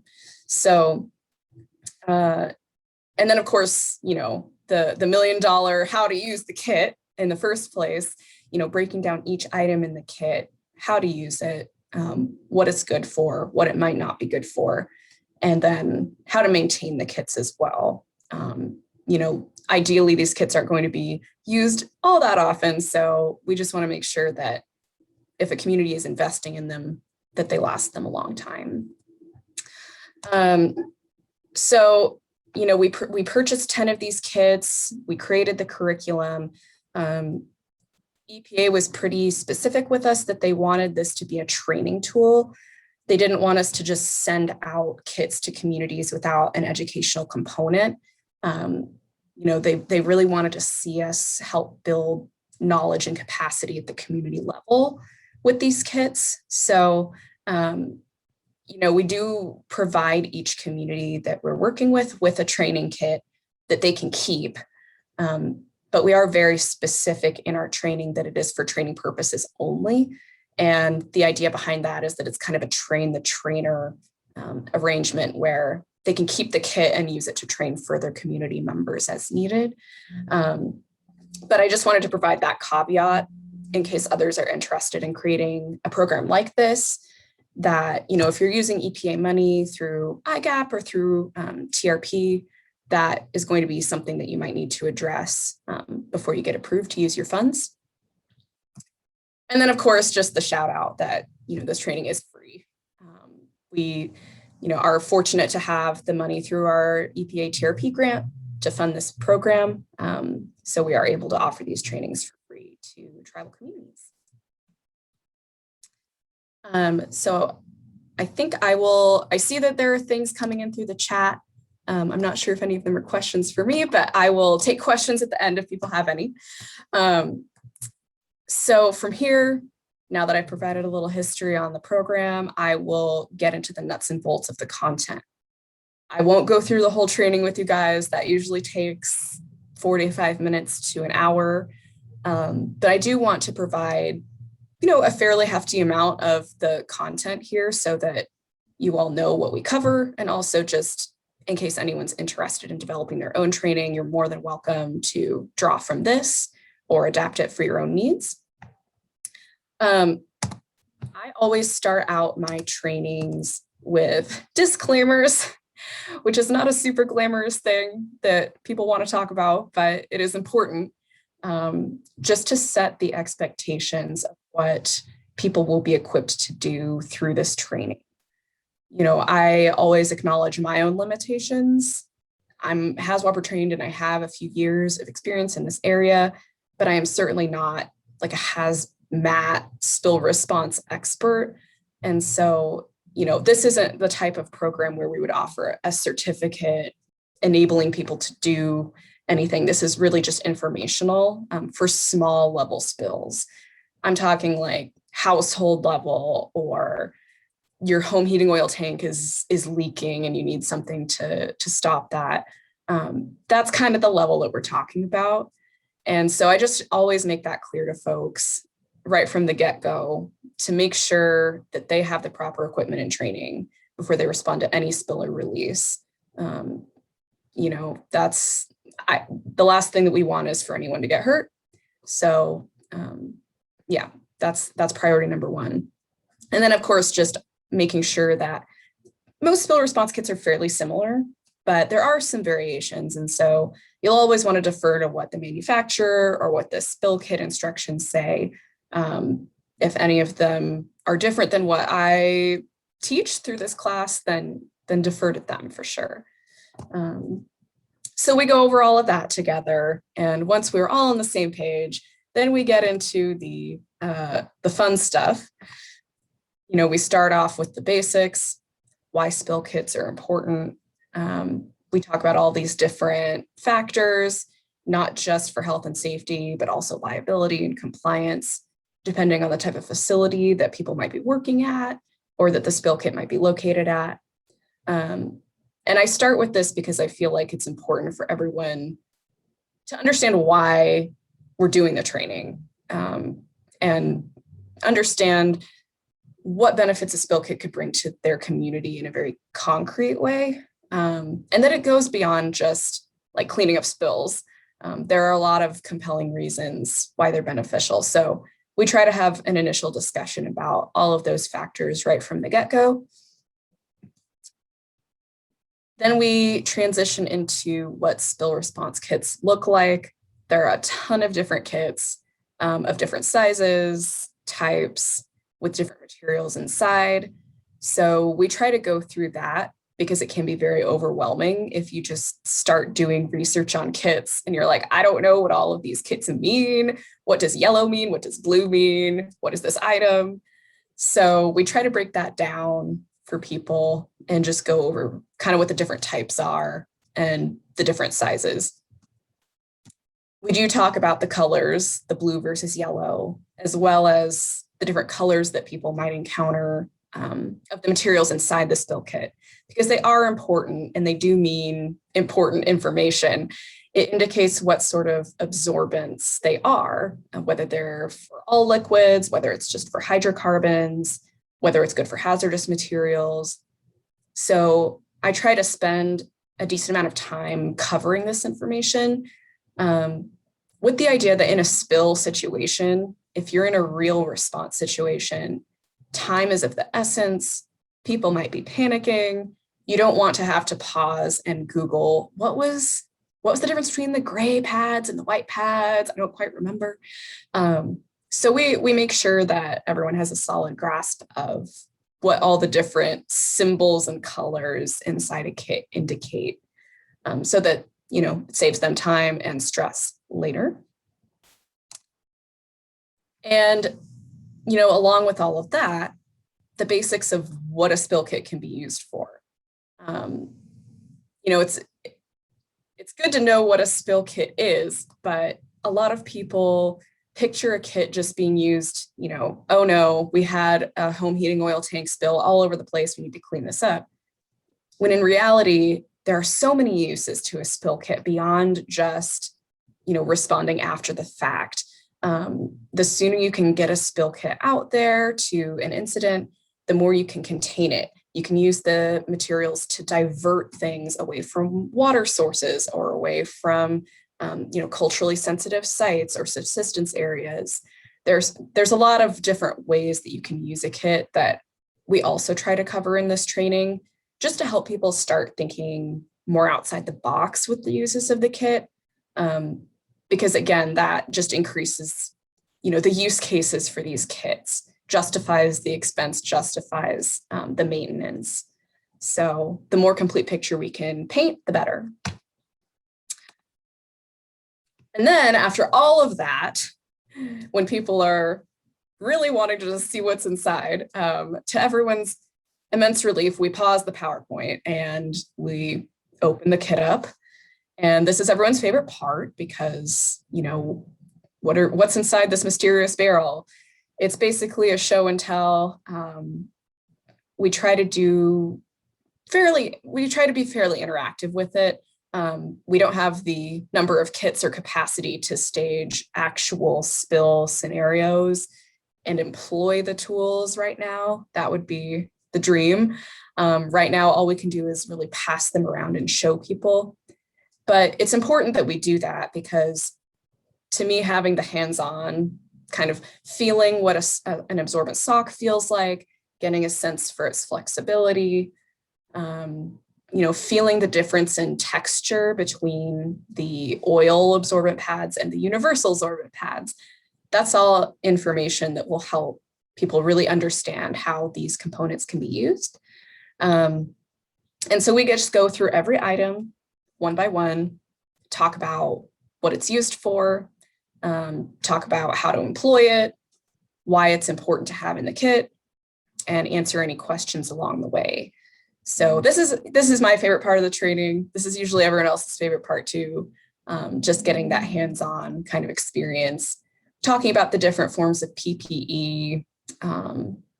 So we do the bucket dive in that portion of the training. That usually lasts a good, 15 minutes, 20 minutes of the training. But yeah, once we've gone through all that, we talk about basically how to apply this information and how to apply this training to people's individual communities. So we'll cover things like how many kits do you need? We'll talk about the advantages and disadvantages to different sizes, kind of revisiting the information from earlier, depending on budget, the community population, what their needs are.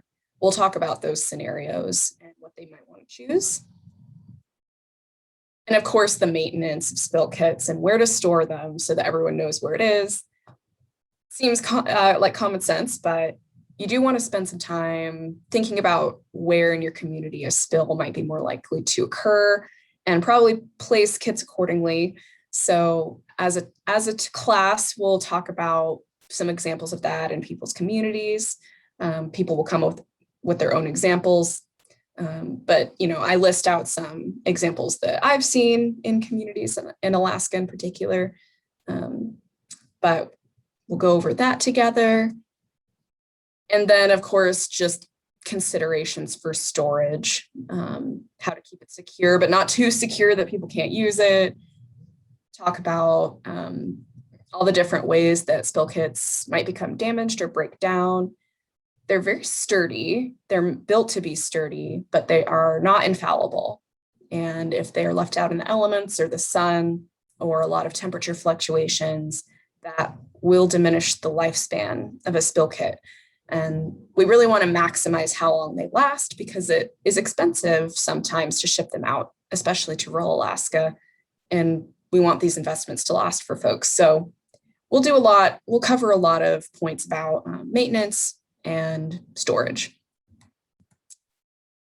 And, you know, going over the specific recommendations for maintenance checks. You know, we recommend every quarter, just doing that as a program activity for IGAP or TRP. You know, we'll show people how to kind of check the different components of the kit for damage or wear and tear, kind of what those signs are. You know, the obvious signs are white flakes and powder. You want to shake them. You want to manipulate the different components, which is another area where that hands-on kind of tactile experience earlier comes in handy. So yeah, we just kind of cover it all and then close out the training with some specifics about what to do if you have a spill, kind of what the laws and regulations are around that. We go over the reporting requirements from the state of Alaska and the resources that they have available. You know, we can talk about specific communities, like what is permissible in different levels of landfills, if a spill takes place and you clean it with a kit.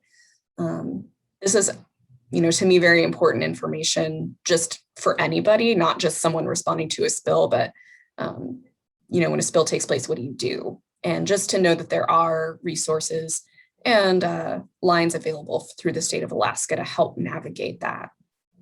So that about covers the content of the training. I know I really blazed through that, so I apologize that it was so fast, but you know, I'm just trying to give an overview of the content that we provide, and hopefully that gives you an idea of what might be beneficial for your community to learn about or things that could be incorporated into your environmental programs. I have a couple things that I'm developing for the training that are coming up. One of those things is a maintenance checklist, and just to include that in every kit so that people who go through the training don't have to come up with their own. Everyone's welcome to come up with their own, but you know, we want to make this as easy as possible. So I've developed this checklist to include, and I'm currently working on a user guide as well. Unfortunately, the kits don't come with any sort of guide from the manufacturer. So, you know, just for ease of use and refreshers, I just want to have something included in each kit as a quick reference so that you don't have to go through the training again or watch my training video again, just have a written resource. So this should be made available hopefully in the next month or so for kits that are going out from here on out. And if anyone is interested in holding a training for themselves or for more community members, you know, I'm more than happy to do that. Just contact me. I can do it virtually, in person, you know, either way. I've done it both ways. I did record kind of the full version of the training on Zoom and posted it on the ATHC website. So that is available as well. The downside to that is that you don't get that sort of hands-on experience with the materials. And I always like being there to answer questions as well as we go along. But, you know, with everything being virtual, thought it would be a good resource. So that is available for anyone who's interested. And if anyone is interested in developing their own spill kit program or, conducting trainings in their region, I'm more than happy to do that. I've done kind of a train the trainer with Choleric before, and they went out and did a bunch of their own trainings in their region. I think that's an awesome model. So if anyone else is interested, I'm happy to do that again. And this is our contact information. I'm in the middle, so, and I'm usually the one that handles these trainings. So yeah, feel free to give me a call, shoot me an email, or contact us at our program email above. Thanks, guys.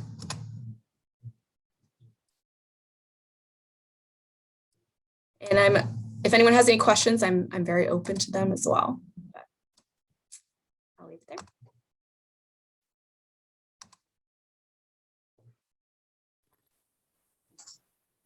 Great presentation, Bailey. Thank you.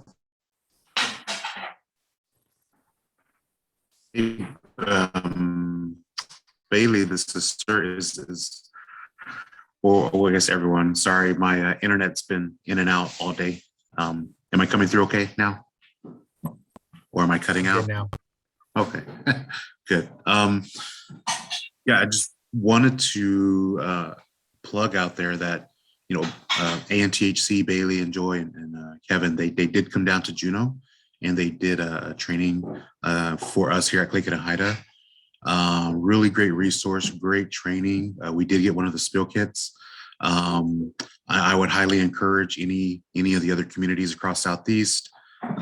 This is a resource, a very useful resource you might need or are interested in. I'd highly encourage each of you to reach out to them and at least, if not do it, then at least ask some questions of, where you might be able to participate in that. But yeah, I really enjoyed it. It was really good. Now we're able to get her, but yeah, thank you, ANTHC, again for doing that. We appreciate that.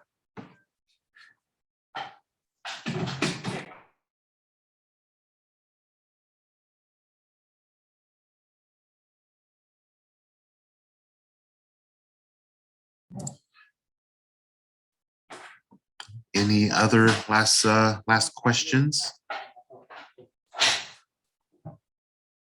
And Bailey, we'll be sure to share your information and presentation as well as part of the conference resource link, as well as everyone else's information and presentations today.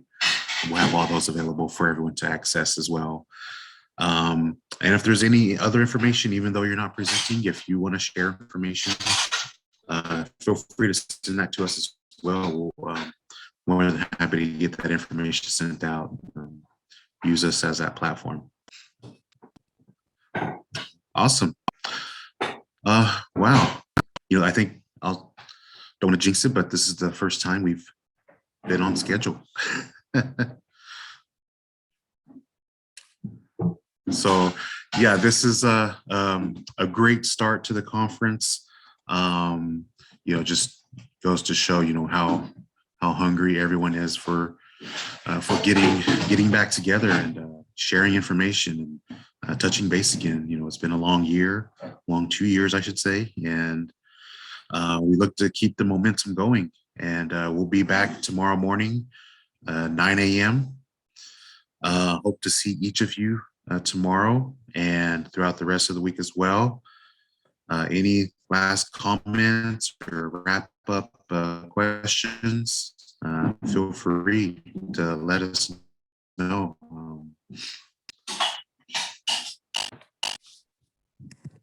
It's been wonderful presentations this morning. And sorry, Ray, I just wanted to let everyone know, I believe I like this format where we're going to get some really good information in really fast, have the afternoon to think about it, and then jump in again in the morning. So thanks, everyone. And I just thank you, Kenneth. I also just wanted to add too that don't be afraid if you guys have any announcements at the end. We have some time to add those in, even if it's not on the agenda. Just I know there's a lot of information to share out there in these coming months. So if you guys have anything, please feel free to add it whenever you guys want. Awesome. All right, everyone. Thank you again for joining, and we'll see you all tomorrow. Have a good evening. Go get some lunch. Oh, also, it'll be the same link, so the same link will work for tomorrow and the rest of the week.